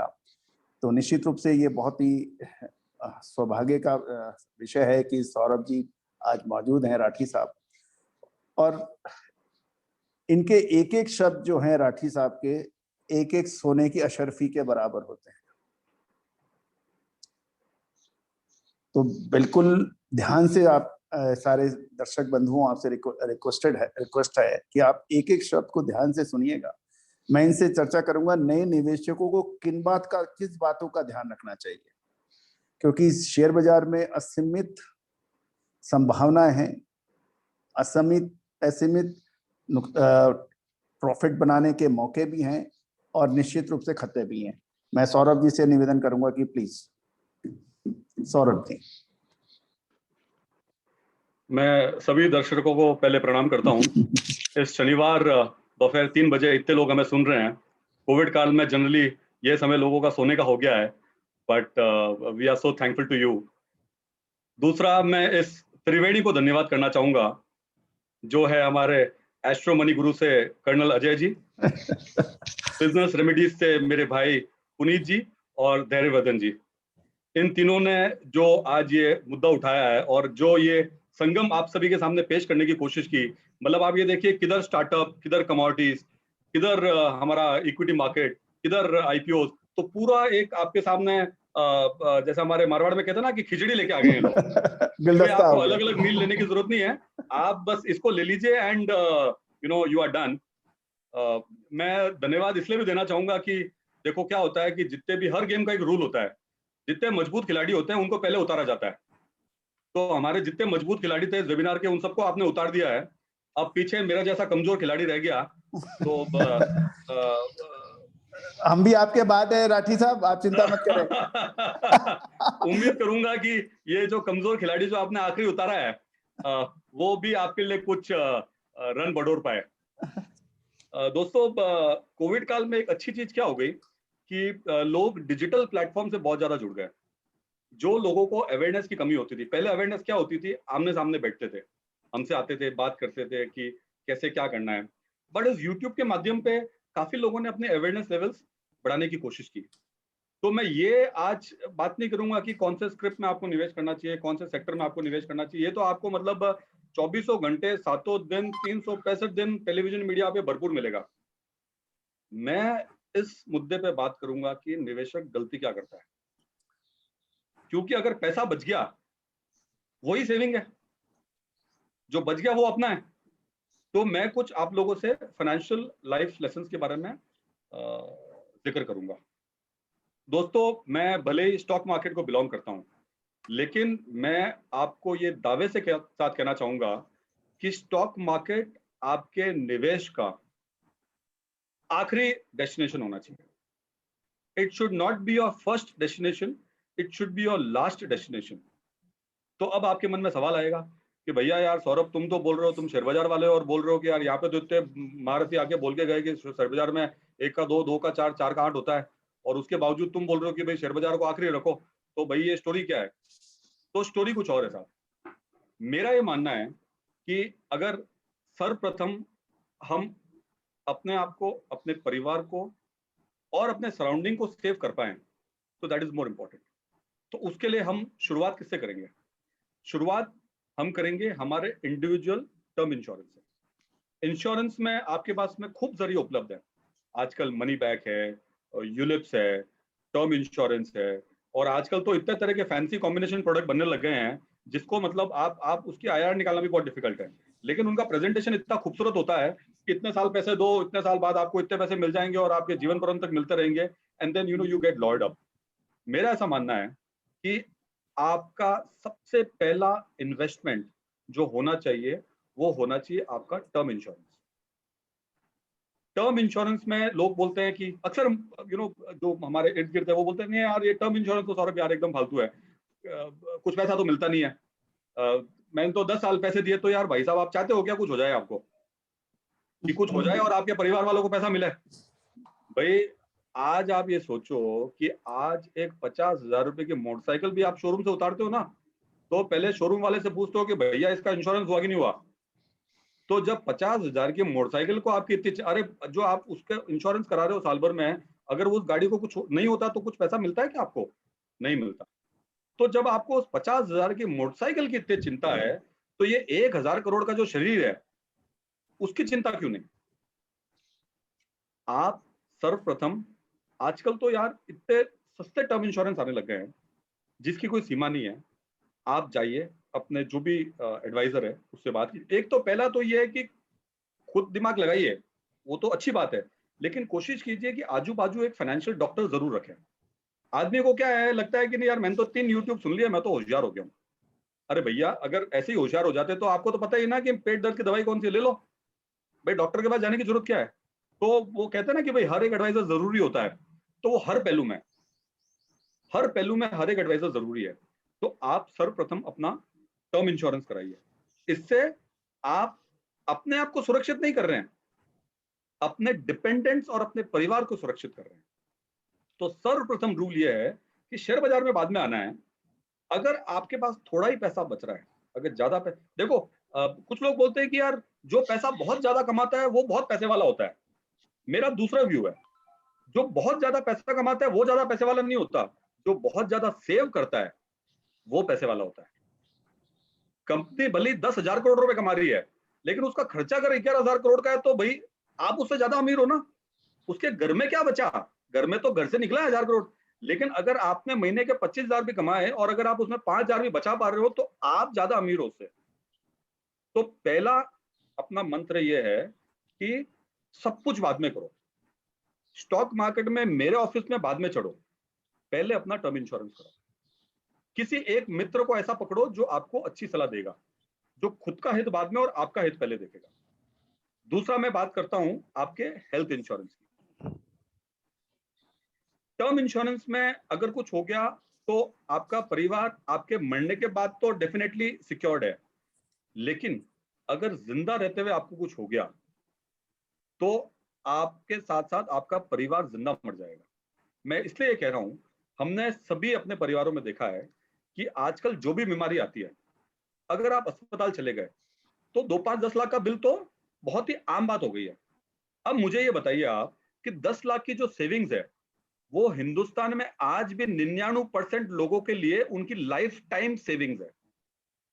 आई रिपीट, जो 10 लाख की सेविंग है वो हिंदुस्तान में आज भी 99% लोगों के लिए उनकी लाइफ टाइम की सेविंग है।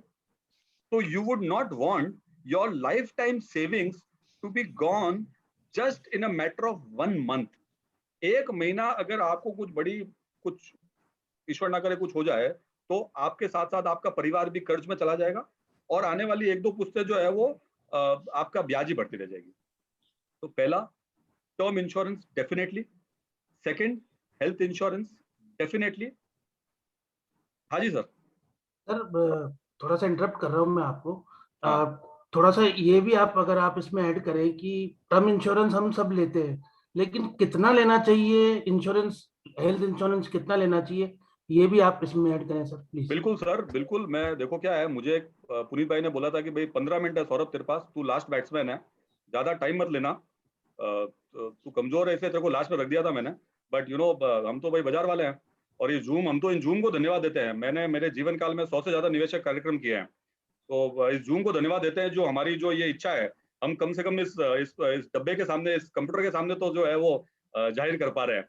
ये नहीं होता तो हम घर भी मर जाते, बोले यार बोले किसको, हमारे को तो निवेशक ही नहीं मिल रहे कोई। ऐसा है धैर्यवर्धन जी, आपने बहुत बढ़िया पॉइंट छेड़ा कि टर्म इंश्योरेंस कितना लेना चाहिए। मैं मेरी एक तो मेरा निवेदन है, जो भी कर्नल साहब, जब भी आपको लगे कि भाई you know I am speaking a lot, देखो हम बोलने वाले लोग हैं, बोलते चालू करते हैं तो 2 घंटे हम ही निकाल लेंगे। तो जब भी आपको लगे कि भाई मेरे को 1-2 मिनट में खत्म करना है तो इशारा कर देना थोड़ा, ताकि you know I will try to summarize in next 2 minutes. मैं सौरभ जी, आप लास्ट नहीं है, I will be speaking at the last, so just don't worry. My turn would be at the last. Saurabh ji Hardik को चौका छक्का मारने के लिए पीछे बुलाते, आगे बढ़े नहीं मारेंगे। बिल्कुल परफेक्ट। हाँ, तो देखो धैर्यवर्धन जी, आपने बहुत बढ़िया सवाल किया, और ये मतलब मैं बताऊं आपको, 10 में से 9 लोग ये सवाल पूछते हैं। मैं I would be very happy to answer this. अब इसका सवाल का जवाब क्या है? अब आप ये समझिए कि मेरी जो मंथली इनकम है वो 25,000 रुपए है। तो मेरी सालाना इनकम कितनी हो गई? मेरी सालाना इनकम हो गई 3 लाख रुपए। अब मेरे परिवार का खर्चा कितना है? मेरे परिवार का खर्चा है 1 लाख रुपए, जो रोटी ब्याजी और बाकी सब मिला के मिसलेनियस एक्सपेंडिचर है, वो 1 लाख रुपए है। तो अपने को ये नहीं देखना है कि मैं कमा कितना रहा हूं, अपने को ये देखना है कि मेरे परिवार का खर्चा कितना है। तो अपने को ये समझ में आया कि मेरे परिवार, हर आदमी की लाइफस्टाइल होती है। भाई अजय जी का मंथली एक्सपेंडिचर हो सकता है कि 5 लाख रुपए हो, जो ये लाइफस्टाइल मेंटेन करते हो। मेरी जो लाइफस्टाइल है उसमें 2 लाख रुपए हो, आपकी जो लाइफस्टाइल है उसमें 50,000 रुपए हो। तो अपने को ये समझना है कि हर वो इंडिविजुअल की एनुअल एक्सपेंडिचर कितना है। तो ये समझ में आया, एनुअल एक्सपेंडिचर 1 लाख रुपए है। तो अब मुझे उतना इंश्योरेंस करवाना है जिसका ब्याज 1 लाख रुपए है। आज की तारीख में अपना जो बैंक एफडी है वो अपने को 5% ब्याज देती है। अपने जो इंश्योरेंस का पैसा है वो बिल्कुल भी इक्विटी में मत लगाना। भाई हम वो लोग हैं जो 100 के 50 भी करते हैं, 100 के 200 भी करते हैं, लेकिन ये जो इंश्योरेंस का पैसा है जो आपका डिपेंडेंट को मिलेगा, वो उस पैसे की रिस्क लेना नहीं चाहेगा। तो वो क्या करेगा, उस पैसे को लगाएगा बैंक एफडी में। तो बैंक एफडी में अब अगर मैं इसको एग्जांपल के तौर पे बताऊं, तो मुझे 1 लाख रुपए सालाना अगर चाहिए तो मुझे बैंक में कितने रुपए की एफडी करनी पड़ेगी? 20 लाख की। बराबर है सर? बिल्कुल। 20 लाख का जो 5% होता है वो होता है 1 लाख रुपए। तो अगर सौरभ राठी का एनुअल एक्सपेंडिचर 1 लाख रुपए है, तो अगर सौरभ राठी की 20 लाख रुपए की लाइफ इंश्योरेंस है, खुदा ना खास्ता सौरभ राठी को कुछ हो गया तो सौरभ राठी के परिवार को 20 लाख रुपए मिलेंगे। वो 20 लाख रुपए परिवार वाले बैंक में जाके एफडी कराएंगे, और उस एफडी से जो 5% मिलेगा, जो 1 लाख रुपए होगा, वो मेरे फाइनेंशियल सिक्योरिटी को पूरा करने के लिए सफिशिएंट होगा। धैर्यवर्धन जी, क्या मैं आपके सवाल का आंसर दे पाया हूं? ठीक है सर। तो अब हम जाते हैं हमारे तीसरे पायदान पे। सबसे पहले हमने डिस्कस किया टर्म इंश्योरेंस, दूसरा हमने डिस्कस किया हेल्थ इंश्योरेंस, तीसरा एक बहुत ही मैजिकल टूल है। मैं मैजिकल इसलिए बोल रहा हूं क्योंकि इस टूल को मैं पिछले 18 साल से आजमा रहा हूं।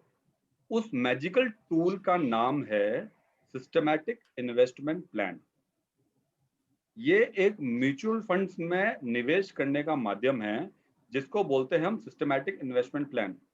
ये सिस्टमैटिक इन्वेस्टमेंट प्लान हमारे बाप दादा 100 सालों से कर रहे हैं। वो 100 सालों से कैसे कर रहे हैं? हर महीने कुछ ना कुछ पैसा वो अलग कर देते हैं।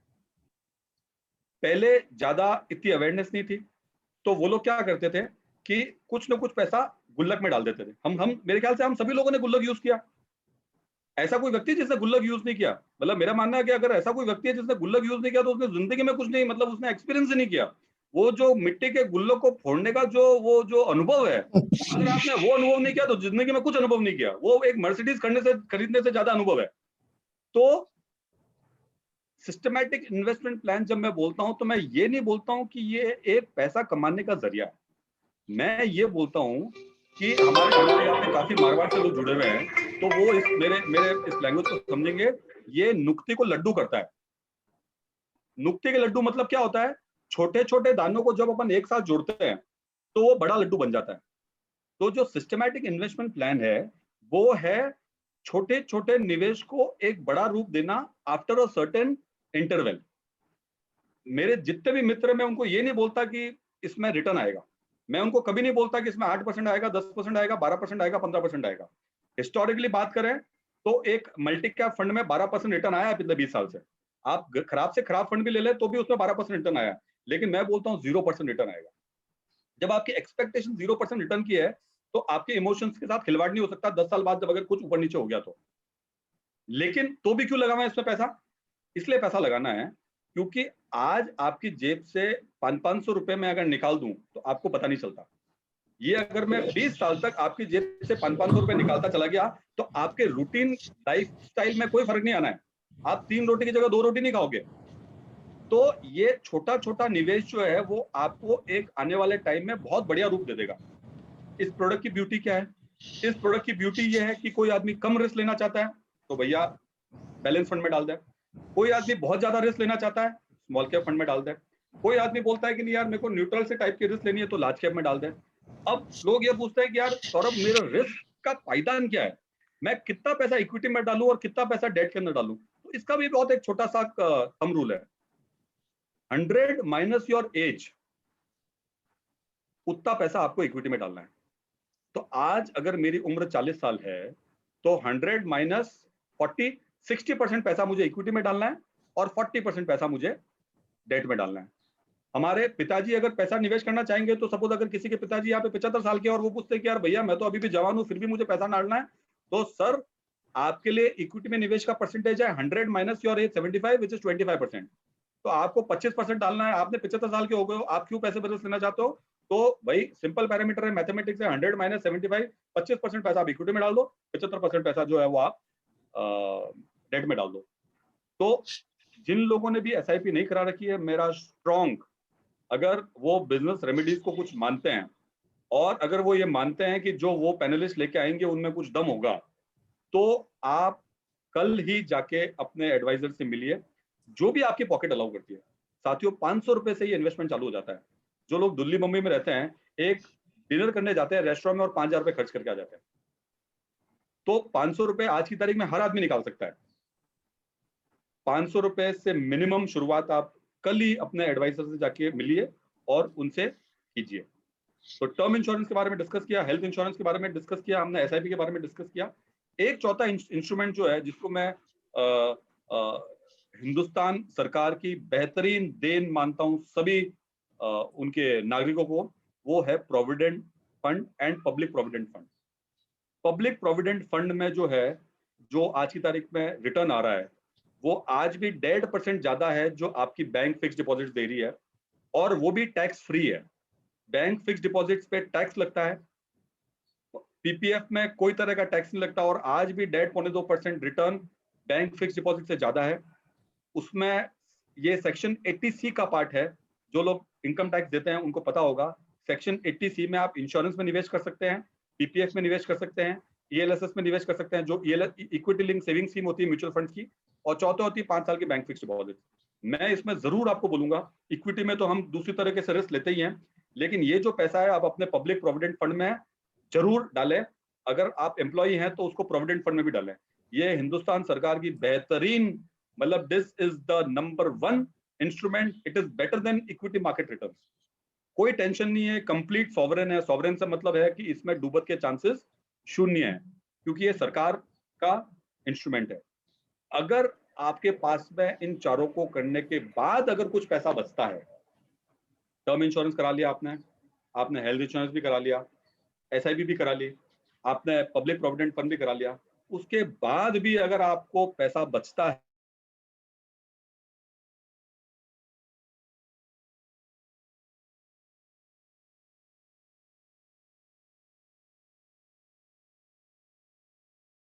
टाइम लिमिटेशन, तो अभी के लिए मैं विराम लेता हूं और आप सभी को बहुत बहुत धन्यवाद।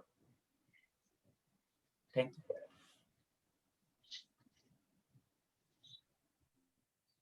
Sir, over to you. Thank you. Dharyavardhan ji, would you like to ask what exactly I should speak on? आप क्या सवाल मुझसे पूछना चाहते हैं? क्योंकि राठी जी ने कहा कि आखिरी बल्लेबाज वो हैं, लेकिन 11वें हम हैं। हाँ जी, धार्यवर्धन जी पूछिए, आपका सवाल क्या है?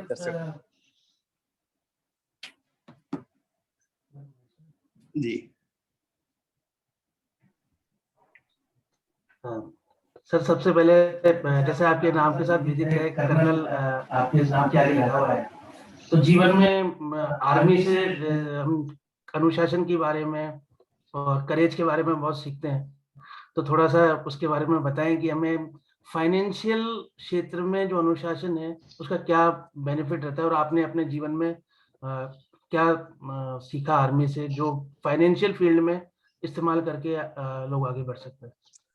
बहुत जबरदस्त सवाल पूछा है धैर्यवर्धन जी आपने।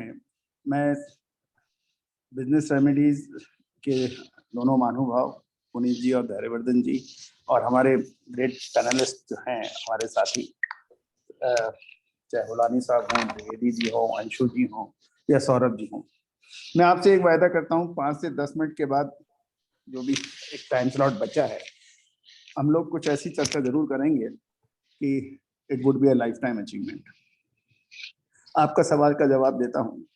शेयर बाजार हो या फिर कमोडिटी बाजार हो या जिंदगी की लड़ाई हो या फौज में लड़ाई हो, उसमें बहुत सारी सिमिलरिटीज हैं, बहुत सारी समानताएं हैं। जैसे यदि एक आर्मी ऑफिसर है, उसके पास एक बटालियन है जो लगभग 700 जवान की होती है, जो मैं राठी जी से भी की बात से इत्तेफाक रख रहा हूं, लगभग 650-700 जवान की बटालियन एक होती है जिसे कर्नल कमांड करता है। वो कभी भी अपनी पूरी फौज को किसी भी मिशन में एक साथ नहीं झोंकता, एक साथ पार्टिसिपेट नहीं कराता, एक साथ हमले में नहीं भेजता। ये एक थंब रूल है जो इन्वेस्टमेंट और जिंदगी के अंदर लागू होता है कि आप, जैसे सौरभ जी ने कहा कि आप 100 माइनस योर एज, यदि आप 40 साल के हैं तो 100 में से 40 घटाए तो 60% आप इक्विटी में लगा सकते हैं। उसी तरह से फौज के अंदर भी जब भी कभी हमला हमें करना होता है तो हम अपनी जो हमारी कैपेसिटी है उसको अपने, जब तक हमारे पास 4 गुनी ताकत नहीं होगी दुश्मन के खिलाफ, हम अपनी ताकत नहीं लगाएंगे। यदि दुश्मन की ताकत यदि 50 जवान की है तो हम 150 जवान हमारे पास होंगे, तब हम उस पर हमला करेंगे। अन्यथा हम दूसरे तरीके से उसको रेड या दूसरे जो तरीके हैं उससे उसको बर्बाद करने की कोशिश करेंगे। लेकिन कन्वेंशनल वॉर के अंदर, लड़ाई के मैदान के अंदर ये चीज है जो कि निवेश में बिल्कुल कामयाब होता है। दूसरा, कंटीजेंसी प्लानिंग जो आर्मी की सबसे इंपॉर्टेंट चीज है, वो फाइनेंशियल मार्केट के अंदर सबसे ज्यादा है कि हम फौज में जिसे कंटीजेंसी प्लानिंग कहते हैं, डिफेंस के अंदर वो फाइनेंशियल या रिस्क मैनेजमेंट कहते हैं। तो दोनों का मतलब एक है, टर्मिनोलॉजी अलग अलग है, मकसद एक है।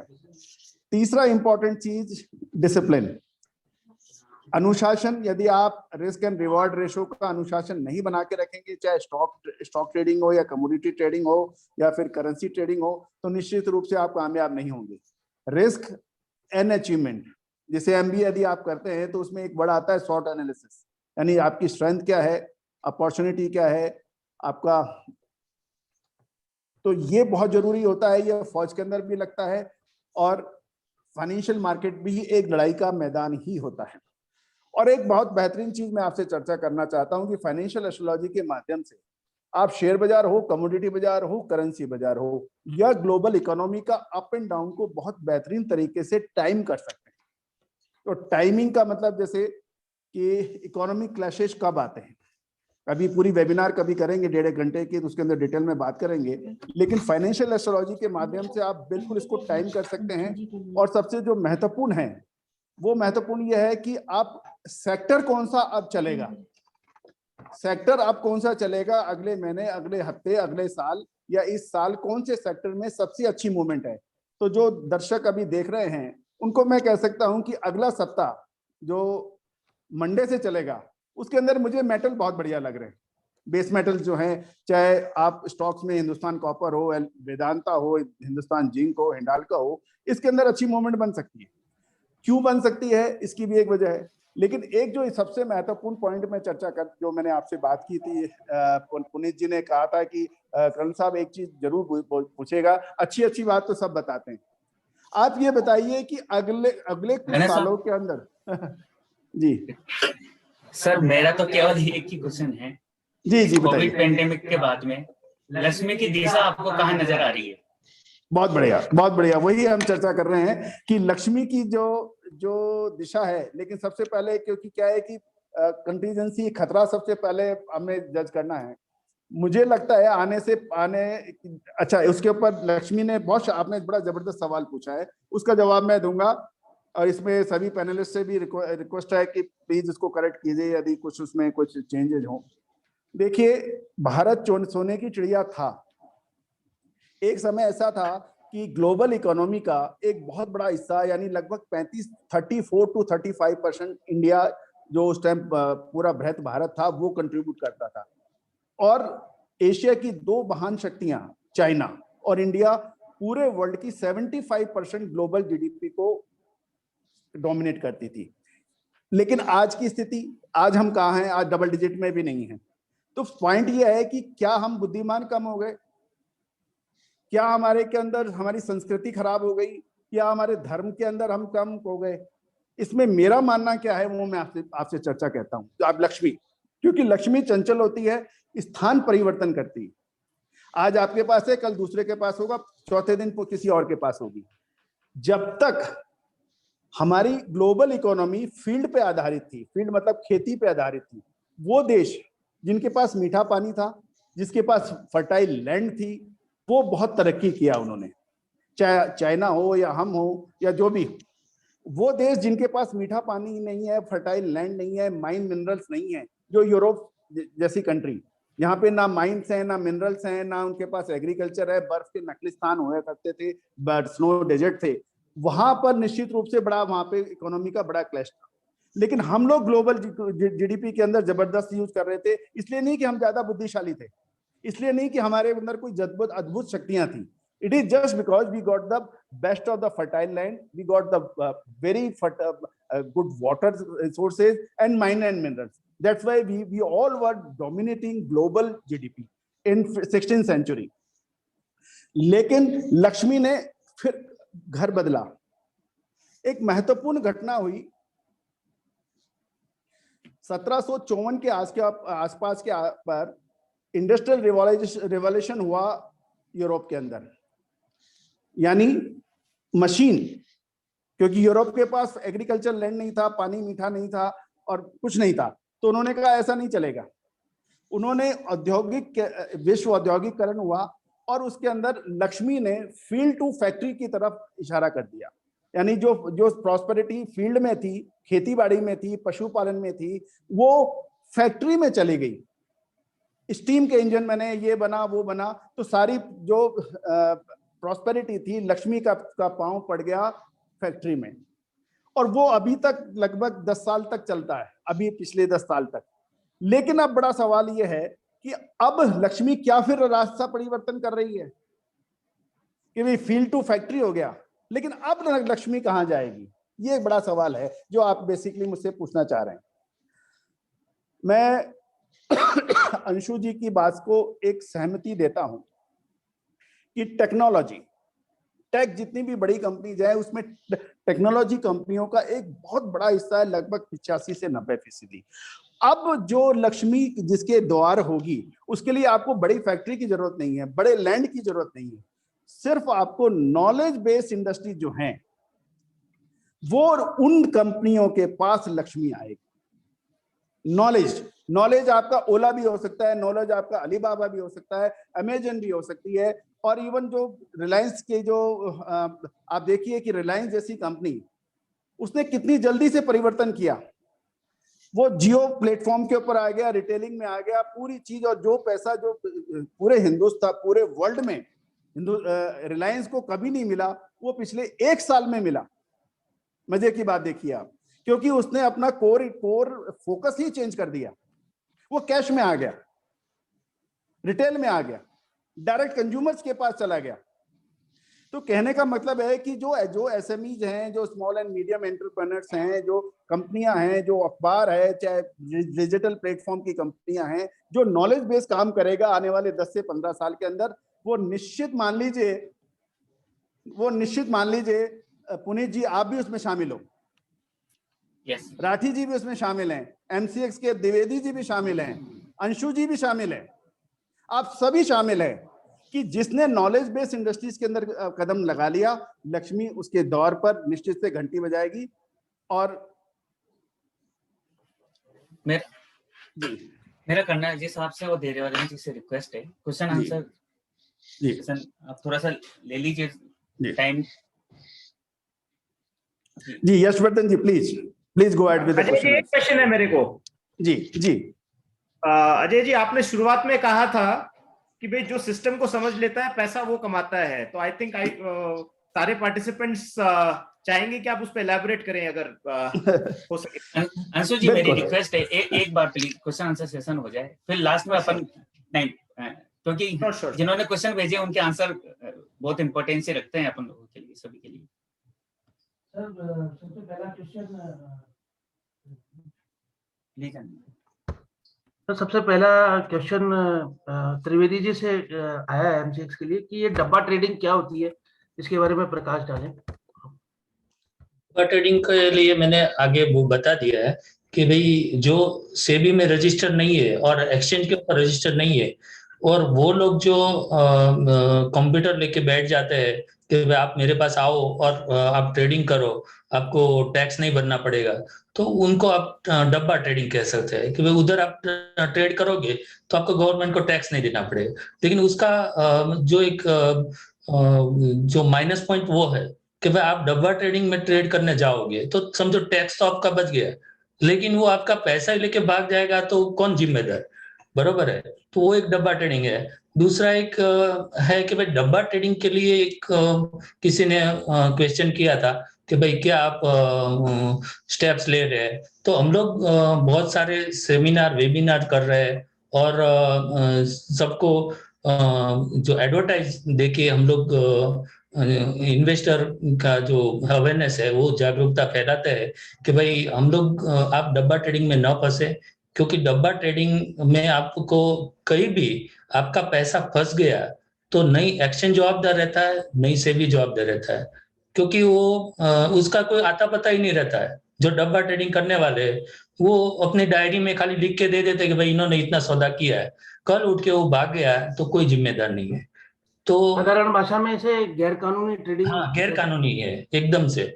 और उसको ये रोकने के लिए खुद इन्वेस्टर जो ट्रेडिंग करते हैं उनको आगे आना चाहिए, उनको ध्यान में आया तो उनको एक्सचेंज को या सेबी को बताना चाहिए कि भाई ये गैर कानूनी इधर एक्टिविटी चल रही है, तो आप इसके ऊपर स्टेप्स लीजिए।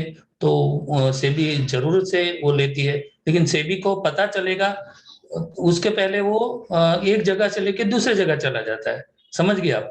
तो वो एक तो जो इन्वेस्टर है जो ट्रेड कर रहे हैं उनको ही जागरूकता रखनी पड़ेगी कि भाई उनको खुद ही एक्सचेंज को या फिर सेबी को बताए। Thank you sir. दूसरा मेरा क्वेश्चन है कर्नल अजय साहब से। ये क्वेश्चन हमें भेजा है डॉक्टर गिरीश गोयल साहब ने। उनका क्वेश्चन है gold share and commodity investment can be compared with crypto currency investment और age investment, what to do. Doctor साहब सबसे पहले तो बहुत बहुत शुक्रिया कि आपने इस वेबिनार को ज्वाइन किया। देखिए गोल्ड एंड कमोडिटी ट्रेडिंग और क्रिप्टो करेंसीज के अंदर कुछ सिमिलरिटीज हैं, लेकिन दोनों का कंपैरिजन नहीं है, क्योंकि गोल्ड का जो प्रोडक्शन है, गोल्ड को कंट्रोलिंग अथॉरिटी है, गोल्ड आपके हेजिंग करेंसी के रूप में भी जानी जाती है, उसका एक फिजिकल एग्जिस्टेंस है पिछले हजारों साल से। जबकि क्रिप्टो करेंसी जो है इसका एग्जिस्टेंस इसका वेयर अबाउट, इसका अता पता, इसके अंदर अभी भी हजारों सवाल सभी के दिमाग में हैं। लेकिन मैं ये नहीं कहूंगा कि आप गोल्ड को छोड़ के आप क्रिप्टो में बिल्कुल भी आप ध्यान ना दें, क्योंकि यदि आप समय के साथ नहीं चलेंगे तो निश्चित रूप से आप पीछे रह जाएंगे। तो क्रिप्टो करेंसी के अंदर मैं राठी जी के एक चीज को रिपीट करना चाहूंगा कि आपको कुछ पैसा तो आपको रिस्क में डालना ही पड़ेगा यदि आप पैसा बनाने चाहते हैं, तो इसमें कोई शक नहीं है।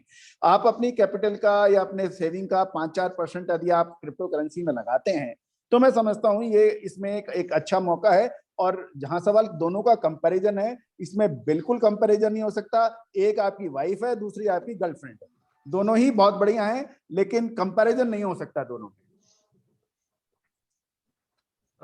दूसरा ये सवाल है अंशु जी से, अंशु गोयल साहब से। ये सवाल हमें भेजा है प्रवीण चितलांगिया जी से। Why SME stock which are listed at exchange having very low liquidity? Okay, so Praveen ji, thank you for asking this question. So जैसे मैंने बताया था कि भाई जब एसएमई के लिए जो बार कर रखा है इन्होंने, वो कर रखा है 3 करोड़ की पेड अप कैपिटल का। सो 3 करोड़ की पेड अप कैपिटल जनरली अगर 10 रुपए के शेयर में डिवाइड करना चाहते हैं तो मोटा मोटी वो 30 लाख शेयर होते हैं। सो हो सकता है भाई जो इस कारण क्या होता है, और उसमें से डाइल्यूशन जनरली 25% कंपनियां करती हैं, जो मिनिमम मैंडेटरी डाइल्यूशन है 25% प्लस मार्केट मेकर का पोर्शन होता है 1.25% का। तो 25-26% की डाइल्यूशन होने के कारण नंबर ऑफ शेयर्स मार्केट में बहुत कम होते हैं, तो इसीलिए लिक्विडिटी के इश्यूज आते हैं। और दूसरी प्रॉब्लम क्या है एसएमई में, मैं हाईलाइट करना चाहूंगा। एक तो लिक्विडिटी, आपने बहुत अच्छा सवाल पूछा जो जेन्युइन प्रॉब्लम है। सेकंड प्रॉब्लम है एसएमई में ट्रेडिंग होती है लॉट्स में। सो सेबी का एक व्यू था कि भाई सिर्फ अवेयर इन्वेस्टर्स ही छोटी कंपनियों में पैसा लगाएं, और वो मिनिमम बैरियर उन्होंने रखा 1 लाख रुपए का। तो उसके हिसाब से लॉट तय होता है कंपनी का कि भाई मिनिमम इन्वेस्टमेंट 1.25 लाख रुपए की हो तो ही इन्वेस्टर आए। इसलिए वो बैरियर के कारण बहुत सारे छोटे निवेशक एसएमई और स्टार्टअप्स में नहीं आ पाते। तो मेरा मानना है, I may be a conflicting party, but मेरा मानना है एक तरफ आप बोल रहे हो कि भाई हम स्टार्टअप्स को बढ़ावा देना चाहते हैं, रिटेल पार्टिसिपेशन बढ़ाना चाहते हैं, दूसरी तरफ आप बोल रहे हो कि भाई सिर्फ बड़े निवेशक आ सकते हैं। तो it is kind of counter interactive. It's not कि भाई it's not in line with the objective. But I think SEBI का कंसर्न ये है कि जो एनालाइज कर पाए, जो सक्षम है और जो समझ पाए, वही ऐसे बिजनेसेस में पैसा लगाएं। सो ये दो प्रॉब्लम्स आई थिंक जैसे जैसे ट्रस्ट बिल्ड होगा कंपनीज में, जैसे जैसे इकोसिस्टम में ट्रस्ट बिल्ड होगा, I think SEBI will revisit and exchanges will revisit. इसके बाद क्वेश्चन है सुरेंद्र सिंह जी का। Kindly express your view on possibility of interestless economy इन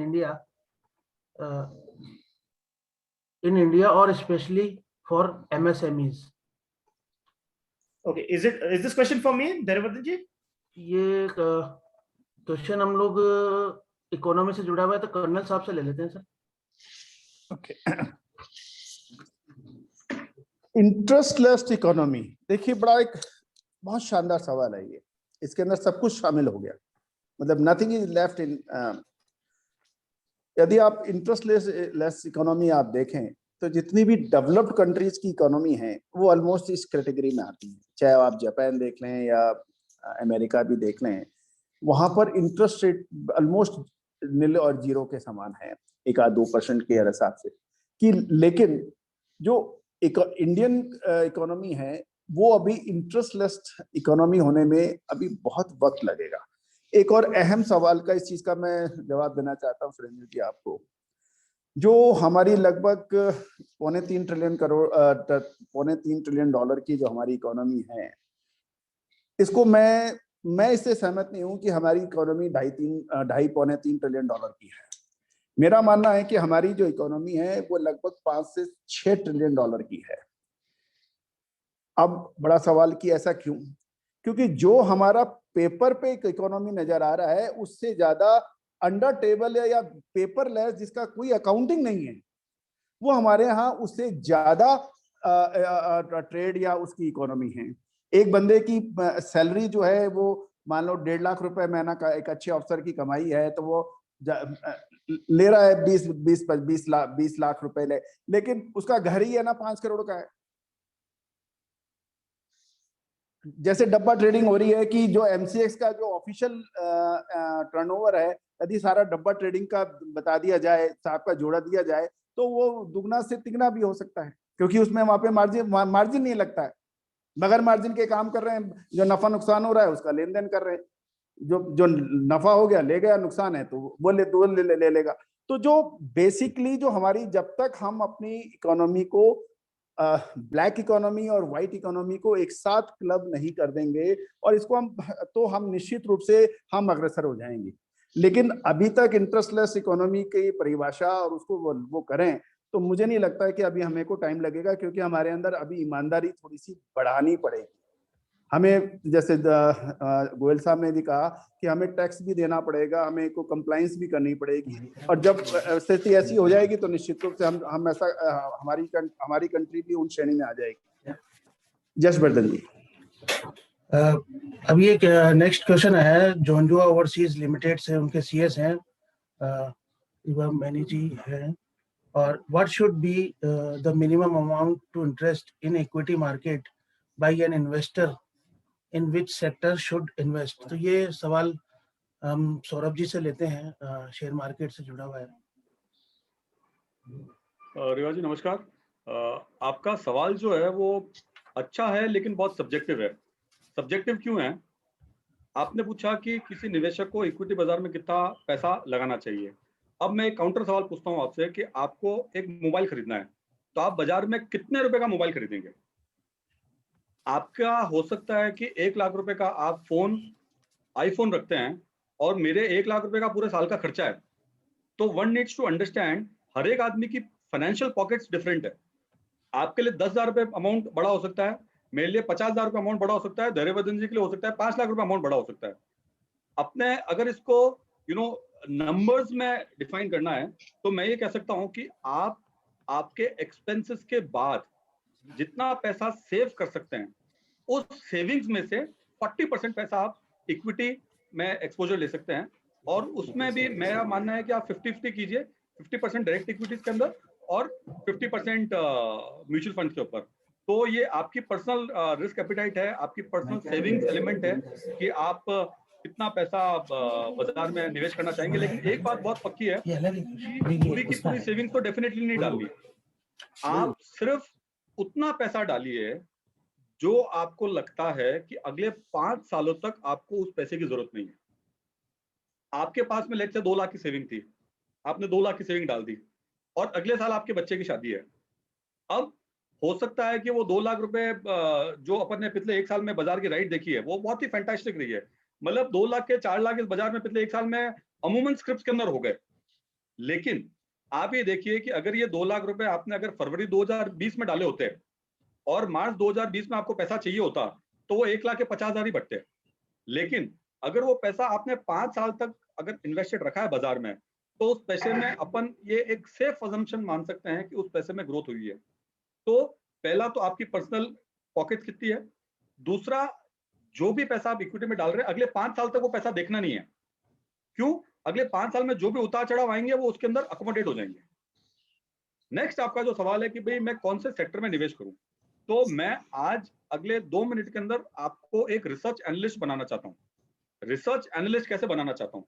आप ये देखिए कि मार्च में जब लॉकडाउन हुआ, करीब 6 महीने तक लॉकडाउन रहा, कौन से आइटम की सेल हुई और कौन से आइटम की सेल नहीं हुई।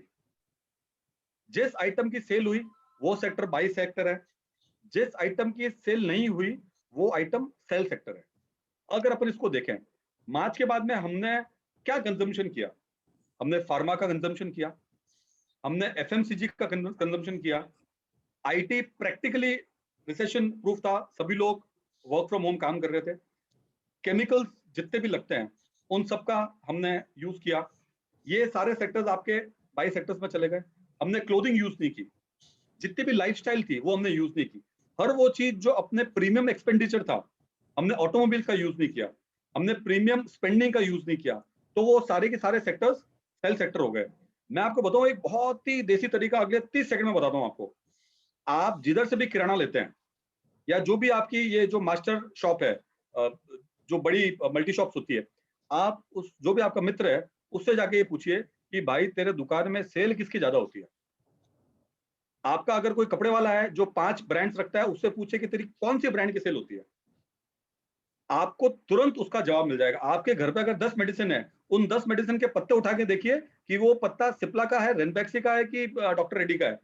आप खुद को ये अनुमान लग जाएगा। अगर ये थोड़ा सा अगर अपना दिमाग का पैराशूट खोल दे अपन, तो रिसर्च आपके इर्द गिर्द है।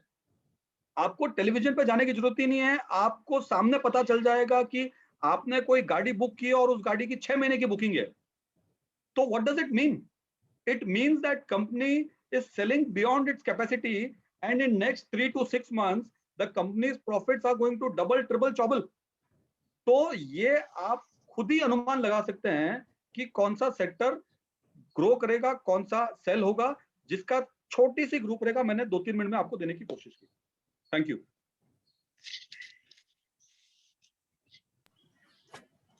अगला सर क्वेश्चन है महिंद्रा केमिकल से, जो इंडस्ट्री स्पेसिफिक क्वेश्चन है, future of chemical industry performance in stock market, how will move. तो ये कर्नल साहब केमिकल इंडस्ट्री। बिल्कुल, देखिए बूम एंड डूम्स, मैंने हमेशा कहा है कि जो सेक्टर स्पेसिफिक अप्रोच रखेगा, क्योंकि फंडामेंटल एनालिसिस यदि आप करते हैं तो सबसे पहले जो वर्ड आता है वो इकोनॉमी साइकिल का आता है कि आपकी इंडस्ट्री इकोनॉमिक साइकिल में कहाँ है, क्या वो मैच्योरिटी की लेवल पे है या राइजिंग के लेवल के ऊपर है। उसके बाद होता है सेक्टर और इंडस्ट्री, और उसके बाद होता है कंपनी, और उसके बाद होते हैं प्रमोटर्स। जहां तक इकोनॉमी साइकिल का सवाल है, हमने 2020 मार्च और अभी तक जो सबसे बड़ी मंदी थी 1932 के बाद की, द ग्रेट रिसेशन जिसे हम लोग कहते हैं, वो हो चुका है। तो अब हम रिवाइवल स्टेज के अंदर हैं ग्लोबल इकोनॉमी में। तो निश्चित रूप से मानिए कि बिल्कुल कोई दिक्कत नहीं है। अब आ जाइए इंडस्ट्री और सेक्टर में कि कौन सी इंडस्ट्री या सेक्टर परफॉर्म करेगा, जिसमें हम लोग केमिकल की अब बात करेंगे। जब केमिकल का जहां तक सवाल है तो ये यशवर्धन सिंह जी, धैर्यवर्धन सिंह जी और जिन्होंने सवाल पूछा है, आप कागज पेंसिल पे आप लिख के रखिए कि हम लोग फिर दोबारा सालों तक यही रहेंगे, आप भी रहिएगा, कि केमिकल इंडस्ट्री का हनीमून पीरियड चालू हो चुका है और अगले 5 साल में, नेक्स्ट 5 ईयर, जितने भी अच्छी केमिकल कंपनियां हैं, चाहे वो टाटा केमिकल हो या हिमांद्री हो, और ये है कि इतना शानदार रिटर्न होगा जो अभी तक पिछले 10 साल में नहीं मिला है। मतलब कि वो मान के चलो आप कि वो कुछ एक स्पेसिफिक ग्रास होती है कि वो 6-7 साल तक तो 1-1 इंच 2-2 इंच तक बढ़ती है, और लेकिन उसके बाद में हर महीने 1 फुट बढ़ने लगती है। तो अब वो जो 5-6-7 साल का जो 1-1 इंच बढ़ने वाला पीरियड था वो खत्म हो गया है। अब 1-1 फुट बढ़ने वाला है, तो आपको पकड़ने मुश्किल हो जाएंगे। अच्छे केमिकल स्टॉक्स आप पकड़ के रखो अपने इन्वेस्टमेंट के लिए, और लेकिन आपका रिस्क एंड रिवॉर्ड जरूर देखिएगा कि जो आप सेविंग, जो राठी जी ने बहुत शानदार फार्मूला खेल में समझा दिया है हमें गुल्लक के साथ में, या बाकी दूसरे उदाहरण के लिए, तो जिनके लिए मैं साधुवाद देता हूं सुरेश जी को और सौरभ जी को, करेक्शन, सुरेश राठी से, कि केमिकल स्टॉक्स में मेरे नजरिए के हिसाब से जितना इन्वेस्टमेंट किया जाए उतना कम है। बेहिचक होके आप शानदार बड़ी कंपनियों में करिए, कोई दिक्कत नहीं। धन्यवाद। नेक्स्ट क्वेश्चन मेरा हुलानी साहब से रहेगा। आई थिंक वो अभी है नहीं, I think they leave now. Question हमारे पास आया है मितेश गांधी साहब का। Some question, SME has liquidity, but why government not allowing to buy and sell by mutual fund, LIC or any other investment companies, so that SME companies will face little issue for liquidity? ये question अभी हमारा अशोक हुलानी साहब से था। अब मैं वो है नहीं, तो इस क्वेश्चन को चाहता हूँ कि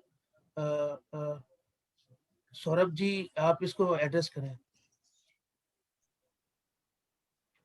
हाँ जी मितेश जी, जो सवाल है आपका कि एसएमई में लिक्विडिटी है तो गवर्नमेंट क्यों नहीं म्यूचुअल फंड्स को अलाउ करती, एलआईसी को अलाउ करती, ताकि एसएमईज को जो है वो जो face little issues for liquidity. I think इसका उल्टा है, ये कॉन्ट्रा हो जाएगा। मतलब एसएमई में अपन समझे क्या है, एसएमई में जो मार्केट में लिस्ट होती है उसकी कैपिटल बहुत कम होती है, जो इन्वेस्टर्स होते हैं बहुत लिमिटेड होते हैं। तो और एसएमई में जनरली वो आदमी निवेश करते हैं जो बिजनेस मॉडल को समझते हैं। आज रिलायंस है या टाटा है, उसमें हर आदमी निवेश करता है। क्यों? क्योंकि ये तो अच्छी कंपनी है। बट एसएमई की एक प्रोफाइल होती है कि जब तक आदमी ब्रॉडली उस कंपनी को नहीं जानता वो उसमें निवेश नहीं करता, क्योंकि इसमें आप ये मान के चीजिए, क्योंकि मिनिमम इन्वेस्टमेंट जो 1 लाख का होता है, जैसे किसी सज्जन ने बताया था कि the investment has to be done in lots. तो मालूम चला कि 40 रुपए का शेयर है और 3000 का लॉट है, तो आपको मिनिमम 1,20,000 निवेश करना पड़ेगा। तो पहला तो इसमें लिक्विडिटी इसलिए है क्योंकि जो आदमी इसमें निवेश करते हैं उनका कन्विक्शन होता है कि अगले मैं 10 साल तक इस स्टॉक में बना रहूंगा और अगले 10 साल तक मुझे एक मल्टीबैगर स्टोरी इस एसएमई में दिख रही है। अगर म्यूचुअल फंड्स को भी अलाउ कर दिया इसमें निवेश करने के लिए, तो उनकी एंट्री तो आसान हो जाएगी, बट एग्जिट डिफिकल्ट हो जाएगी कि वो जब बेचने आएंगे तो माल खरीदेगा कौन। तो अगर म्यूचुअल फंड्स को अलाउ कर दिया इसको खरीदने के लिए, तो लिक्विडिटी का इशू कम नहीं होगा बल्कि और बढ़ जाएगा, तो रिवर्स हो जाएगा। और चूंकि इसकी कैपिटल बहुत ही निश होती है, अगर आप देखोगे कि एसएमई की जो एवरेज मार्केट कैप है तो मालूम चलेगा कि 100 करोड़, 200 करोड़, 300 करोड़, 400 करोड़ है, और जो फ्लोटिंग मार्केट कैप है वो तो हो सकता है किसी की 70 करोड़ हो, किसी की 150 करोड़ हो, किसी की 200 करोड़ हो। और अगर म्यूचुअल फंड उसमें स्टेक ले लेगा तो वो तो पूरा स्टॉक ब्लॉक हो जाएगा, उसमें कोई ट्रेडिंग ही पॉसिबल नहीं हो पाएगी। तो अगर किसी ने एंट्री ले ली तो उसका एग्जिट पॉसिबल नहीं है। I hope I am able to clear Mitesh ji's query, if I have understood correctly. Dharyavardan ji. हाँ फाइन सर, बहुत अच्छा आपने इस पर प्रकाश डाला। अब हम देखते हैं हमारे पास और क्वेश्चन है। अभी क्वेश्चन हमारे पास टाइम लिमिटेशंस है सर, 4 बजे तक का ही है सर। अभी हमारे पास कोई क्वेश्चन नहीं है, तो अब मैं चाहता हूं कि आप अपने अपने फाइनल रिमार्क क्वेश्चन है सर। एक क्वेश्चन आया है हमारे पास, कोरोना महामारी के बाद अर्थव्यवस्था सामान्य कब होगी? इस क्वेश्चन फॉर कर्नल अजय साहब, ये बताएं आप। कोविड-19 की परिस्थितियां कब सामान्य होगी, $1 मिलियन क्वेश्चन है। फाइनेंशियल एस्ट्रोलॉजी इसके ऊपर अपना बिल्कुल क्लियर मत रखती है। देखिए, 2 महत्वपूर्ण ग्रह हैं, एक तो सूर्य, सन, जिसके ऊपर बहुत रिसर्च हुआ है। इसमें जर्मन्स भी हैं, ब्रिटिश भी हैं, ज्यूज भी हैं और अपने कुछ हिंदुस्तानी भाई भी हैं। इसे कहते हैं sun spot theory. Sun spot theory यानी सन के अंदर लगातार विस्फोट होते हैं और उन विस्फोटों के अंदर से पूरे विश्व के अंदर स्पॉट्स जो हैं वहां से वो बादल निकलते हैं और वो पृथ्वी की तरफ है, बाकी दूसरे प्लैनेट्स पे भी जाते हैं। बड़ा थोड़ा टेक्निकल चीज है, लेकिन मैं आसान शब्दों में बात करने की सोचता हूँ। जितने ज्यादा स्पॉट्स होंगे, यानी जितने ज्यादा एक्सप्लोजन होंगे सन के अंदर, उतनी ज्यादा इकोनॉमी बेटर होगी, मानसून अच्छे आएंगे, और मानसून अच्छे आएंगे तो निश्चित रूप से इकोनॉमी बेटर होगी। और यदि एक संख्या कम हो जाती है तो महामारियां, कह लीजिए मानसून के अंदर डिस्टर्बेंस है, ये सारी चीजें आती हैं। मेरी एक बुक है अजय मार्केट थ्योरी, यदि आप लोगों में से कोई पढ़ना चाहे तो बताइएगा। तो वो मैंने 3-4 साल पहले लिखी थी, और इसमें ये जो ये पेंडेमिक है और ये इकोनॉमिक रेसेशन है, जिसे हमने ग्रेट डिप्रेशन का नाम दिया था, वो हमने 4 साल पहले लिखा था, और एग्जैक्टली प्रभु की दया से ऐसा हुआ। अब सन स्पॉट थ्योरीज के जो नासा के लेटेस्ट रिजल्ट्स निकले हैं, उसके मुताबिक सन स्पॉट्स की संख्या धीरे धीरे बढ़ रही है, और इस बढ़ती हुई संख्या को देखते हुए, उनके नंबर्स इंक्रीज को देखते हुए, मैं विश्वास के साथ कह सकता हूं अगले 3 से 4 महीने के अंदर काफी परिवर्तन आ जाएंगे। तो ये आपके कोविड-19 के अंदर काफी पकड़ मजबूत हो जाएगी और इकोनॉमी अपनी पटरी पे दोबारा आ जाएगी। इसलिए इसमें आप कोई घबराने और परेशान होने और हैरान होने की बात नहीं है।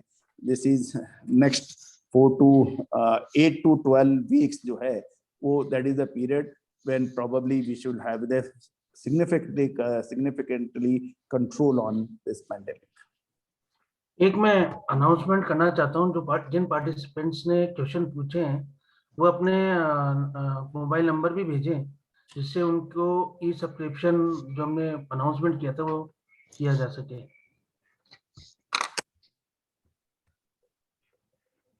अब हम वेबिनार के अंतिम पड़ाव में चलते हुए ये चाहते हैं कि सभी पैनलिस्ट अपने आखिरी रिमार्क्स कुछ शब्दों के साथ में अपनी बात को खत्म करें। सबसे पहले मैं चाहूंगा कि शुरुआत आप सौरभ राठी साहब से करें। और हम सभी पैनलिस्ट का धन्यवाद भी देते हैं सर आप सभी को, और जिसने भी इस वेबिनार को ज्वाइन किया है कुछ ना कुछ सीखने को मिला होगा आपको। Thank you so much. Please sir. Thank you very much colonel Ajay ji, Puneet भाई, धैर्यवर्धन जी, आपने बहुत ही अच्छा एक यहाँ पे आयोजन रखा and I think this is probably the need of the hour. होता क्या है कि जब हम दूसरे मीडियम में पढ़ते हैं तो वहाँ पे किधर ना किधर एक बायस व्यू आता है। यहाँ पे आप एक अपॉर्चुनिटी देते हैं इन्वेस्टर्स को कि वो सवाल पूछे, क्योंकि अदरवाइज आपके पास जो मन में सवाल है उसके आंसर्स आप किससे बात करो, किससे पूछो, वो एक डिफिकल्ट हो जाता है। एंड आपकी ये पहली पहल थी if I am not wrong इस पूरे वेबिनार को आयोजित करने के लिए। तो मैं कहूँ आप ये जो त्रिवेणी है ये बहुत बहुत बहुत बहुत धन्यवाद की पात्र है कि इन्होंने इतना सुंदर आयोजन किया। पहली बार में ही आपने जो है वो सेंचुरी हिट कर दी। तो और कर्नल साहब ने पहले कह दिया था कि आप करिए, बाकी मैं सब देख लूंगा। नहीं देखो क्या होता है कि मैं आपको बताऊं पुनीत भाई, किसी के मन में अगर कोई जज्बा हो और एक हाथ आपके कोई कंधे पे रख दे कि बेटा तू चल मैं हूं, तो मैं आपको बताऊं कि वो शिखर हासिल कर सकता है। तो आपने और धैर्यवर्धन भाई ने उस जिम्मे को उठाया, कर्नल जी ने आपके कंधे पे हाथ रखा और देखिए आप जो है you have done a fantastic show. मुझे तो लग रहा था कि 2 घंटे आप बोल रहे हैं कैसे निकलेंगे, बट अब तो मतलब ऐसा लग रहा है कि वो जो 4 बजे चाय का टाइम होता है वो चाय की जरूरत ही नहीं है। We are already so much charged that the session can go on for another 2 hours. Thank you. But however, बहुत बहुत धन्यवाद, प्रणाम सभी श्रोताओं का and my fellow panelist Anshu ji, Himesh ji, Ashok ji, बहुत अच्छा लगा सर आप लोगों के साथ। आप एस्टैब्लिश्ड प्लेयर्स हो मार्केट्स में, आप लोगों के साथ स्क्रीन शेयर करके ये मेरा सौभाग्य है। बहुत बहुत धन्यवाद, प्रणाम। मैं चाहूंगा अंशु जी आप अपना फाइनल मानते हुए अपनी बात। I think this enlightened panel, Ajay ji, Saurabh ji, Nemish ji, Polani ji, and Puneet ji और धैर्यवर्धन जी, आप लोगों ने जो एफर्ट डाला है, it is commendable. जैसे I think सौरभ जी ने बोला था कि खिचड़ी है, I think it is a complete buffet जहाँ पे आपने शेयर मार्केट भी कैप्चर करा, कमोडिटी भी कैप्चर करी, उसकी एस्ट्रोलॉजी जो है, मनी में एस्ट्रोलॉजी जो है, I think that is kind of aspirational thing for a lot of people. पैसा कहाँ बनेगा, ये बहुत अच्छा लगता है सुनने में भी, और बनता है तो और भी अच्छा लगता है। And I think, I hope I might have, I have tried my best to add whatever little knowledge I have. But बहुत अच्छा लगा, ये enlightened panel से सीखने को मिला। I think financial advice from Saurabh ji, Ajay ji, आपसे काफी insights सीखने को मिले। But from everyone, thank you so much. अगर मेरे लायक कोई भी सवाल हो तो I am always available. And thank you so much. नमस्ते। निमेश जी, त्रिवेदी साहब से सबसे पहले तो पुनीत जी का शुक्रिया अदा करना चाहता हूं कि मुझे इसमें सहभागी बनाया। कर्नल साहब ने इतना मेहनत किया और सब पूरा थाली परोस दिया है, पूरा एक आइटम नहीं, पूरा थाली परोस दिया है कि सब एक साथ में आ जाए एक ही मंच के ऊपर, और सबको इतना फायदा हुआ है। और जो सुनने वाले हैं उन लोगों को बहुत ही बढ़िया मौका मिला है कि एक साथ में सब जो सेक्टर्स है उसके बारे में जानने को मिलेगा, शेयर्स हो या कमोडिटी हो, सबका एक साथ में मिला है। तो खूब खूब धन्यवाद सब लोगों का, कर्नल साहब, सौरभ राठी जी और अंशु जी, धैर्यवर्धन जी और पुनीत जी का, सबका मैं खूब खूब धन्यवाद करना चाहता हूँ। और ऐसे वेबिनार होते रहने चाहिए जिससे जो निवेशक है या जो भी है ट्रेडर्स है उसको फायदा होता रहे। Thank you very much. Thank you sir, thank you so much. अब मैं चाहूंगा कि अशोक गुलानी साहब हमारे साथ में भी शायद उनको कोई काम हो गया होगा, तो अब कर्नल साहब आप अपना आखिरी रिमार्क प्लीज। सर आपका अनम्यूट कीजिए प्लीज। हाँ, शुक्रिया Dhairyavardhan ji, senior editor Business Remedies, and business mister Puneet Jain, director Business Remedies, and all my fellow panelist mister Ashok Fanani, Nimish ji Trivedi साहब, और अंशु गोयल जी एंड सौरभ राठी जी। मैं ये कह सकता हूँ कि जो भी पैनलिस्ट के अलावा भी आपसे एक रिक्वेस्ट करता हूँ, निवेदन करता हूँ, एक इंफॉर्मेशन शेयर करता हूँ। बिजनेस रेमेडीज का मैं प्रमोशन नहीं कर रहा हूँ, मैं आपको सत्य बोल रहा हूँ। मैंने लगभग कोई भी बिजनेस टीवी ऐसा चैनल नहीं है, चाहे सीएनबीसी हो, चाहे जी बिजनेस हो, चाहे सीएनबीसी लंदन हो या ब्लूम्सबर्ग हो, जिसमें मेरी अपीयरेंस नहीं रही हो। और कोई भी अच्छा फाइनेंशियल वीकली जो है, या इंग्लिश के हों या हिंदी के हों या फिर गुजराती के हों, जिसमें मैं पिछले 18 साल से मैं लगातार लिख रहा हूँ, और टीवी 18 की ऑफिशियल वेबसाइट moneycontrol.com पे मैं 2 से 2:30 बजे के बीच में लाइव हमेशा होता हूँ चैट में। लेकिन उसके बावजूद मैं कहता हूँ कि जो ये जयपुर से बिजनेस रेमेडीज निकल रहा है, हिंदी का अखबार, ये वो उन चुनिंदा अखबारों में से एक है जो न्यूज और व्यूज दोनों देता है, और मामूली कीमत इसकी होती है। तो मैं आप सभी लोगों को ये जरूर कहूंगा कि आप अवश्य इस अखबार को एक बार सब्सक्राइब करें, चाहे ई एडिशन लें या पेपर एडिशन लें। मैं ये दावा कह सकता हूं अपने अनुभव से कि आपको आनंद आएगा। और मैं इस अखबार के अंदर प्रत्येक मंडे को मेरा एक कॉलम, रेगुलर कॉलम है। यदि आप पैसा बनाना चाहते हो, देखिए मैं बहुत ही सब्जेक्टिव चीज बोलना चाह रहा हूँ, क्योंकि भाषण हम सब देते हैं, और पिछले 20 साल से 22 सालों से मैं भी दे रहा हूँ। सुरेश जी ने भी कहा कि आप 2 घंटे बुलवा लो हमसे, 4 घंटे बुलवा लो, सुनने वाले की ताकत होनी चाहिए। मैं ये कह सकता हूँ, यदि पैसा बनाना है, मैं और कुछ बात नहीं करता हूँ, यदि पैसा बनाना है तो आप बिजनेस रेमेडीज के अखबार को आप पढ़ें, और विशेषकर मैं कहूंगा कि मंडे का अखबार पढ़ें। यदि नहीं बने तो पैसा मुझसे वापस ले लें, पैसा वापस ले लें, और जो बन जाए तो थैंक यू देने की जरूरत नहीं है। हमारा काम है बोलना, हमारा काम है देना। और जो कुछ और अगले सप्ताह जो अभी आज सैटरडे है, एक दिन का बीच में बात है, आप नोट करो जो हम बोलते हैं, जो इस अखबार में आप हमारे मंडे वाले एडिशन के अंदर पुनीत जी के अखबार के अंदर वो हमने लिखा है, वो मैं आपसे शेयर कर रहा हूं। अगला सप्ताह सुरेश जी, सौरभ जी, आपसे भी मुखातिब हो रहा हूं। अगला सप्ताह हिंदुस्तान कॉपर, वेदांता, हिंदुस्तान जिंक और हिंडाल्को जैसे शेयर्स पे आप नजर रखिए। यदि पैसा बन जाए तो थैंक यू बोलिए, और यदि आपको ट्रेड नहीं करना है मत करिए, और लेकिन उसको चलते हुए देखिए, ये मैं कह रहा हूं। और मैं आप हमारे जो मेरा YouTube चैनल भी है, digital channel Ajay astro money गुरु, उसके ऊपर भी आप अवश्य आए। हर रोज आपको चाहे एग्रो कमोडिटीज हो, बेस मेटल्स हो या प्रेसियस मेटल हो, गोल्ड सिल्वर, इसके ऊपर मेरा लगातार व्यू होता है, आप एंजॉय करेंगे। और मैं सभी पैनलिस्टों के साथ साथ में पुनीत जी को मैं तारीफ करूंगा कि ये यंग एंटरप्रेन्योर है, आने वाले समय के अंदर ऐसी एनर्जी रखेंगे तो हिंदुस्तान का नहीं, एशिया का पहले 10 में इनका नंबर आए, ये हमारी कामना है, ये शुभकामना है। All the very best, good luck, God bless you. Thank you sir. Thank you sir, thank you so much. आज इसी के साथ सर मैं इतनी सी बात जरूर कहना चाहता हूँ कि एनर्जी तो अपने आप ही आ जाती है जब साथ आप लोगों का हो। Thank you sir. इसी के साथ हम लोग आज के वेबिनार का मेरे ख्याल से समय हो चुका है, और बहुत अर्थपूर्ण चर्चा रही। एक एक सब्जेक्ट में डीप आपके जो अनुभव, इतने सालों का जो अनुभव है, एक मंच पे सभी पार्टिसिपेंट्स को मिला। ये हमारी शुरुआत थी, अभी पार्टिसिपेंट इतने नहीं आ पाए, लेकिन मैं आगे भविष्य में कामना करूंगा कि बहुत सारे पार्टिसिपेंट आए, उनके हर क्वेश्चन हम उठाने का प्रयास करें। किसी तरह की कोई प्रॉब्लम है उसको हम अपने पैनलिस्ट के सामने रखें।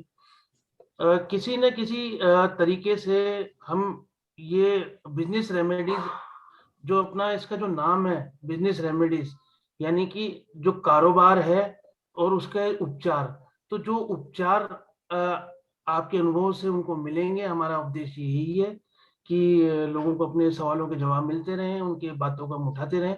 इसी के साथ मैं आज के इस वेबिनार को समाप्त करना चाहता हूँ और सभी का धन्यवाद देना चाहता हूँ। Thank you sir. Thank you sir, thank you so much. Thank you. Thank you sir, thank you very much. Thank you.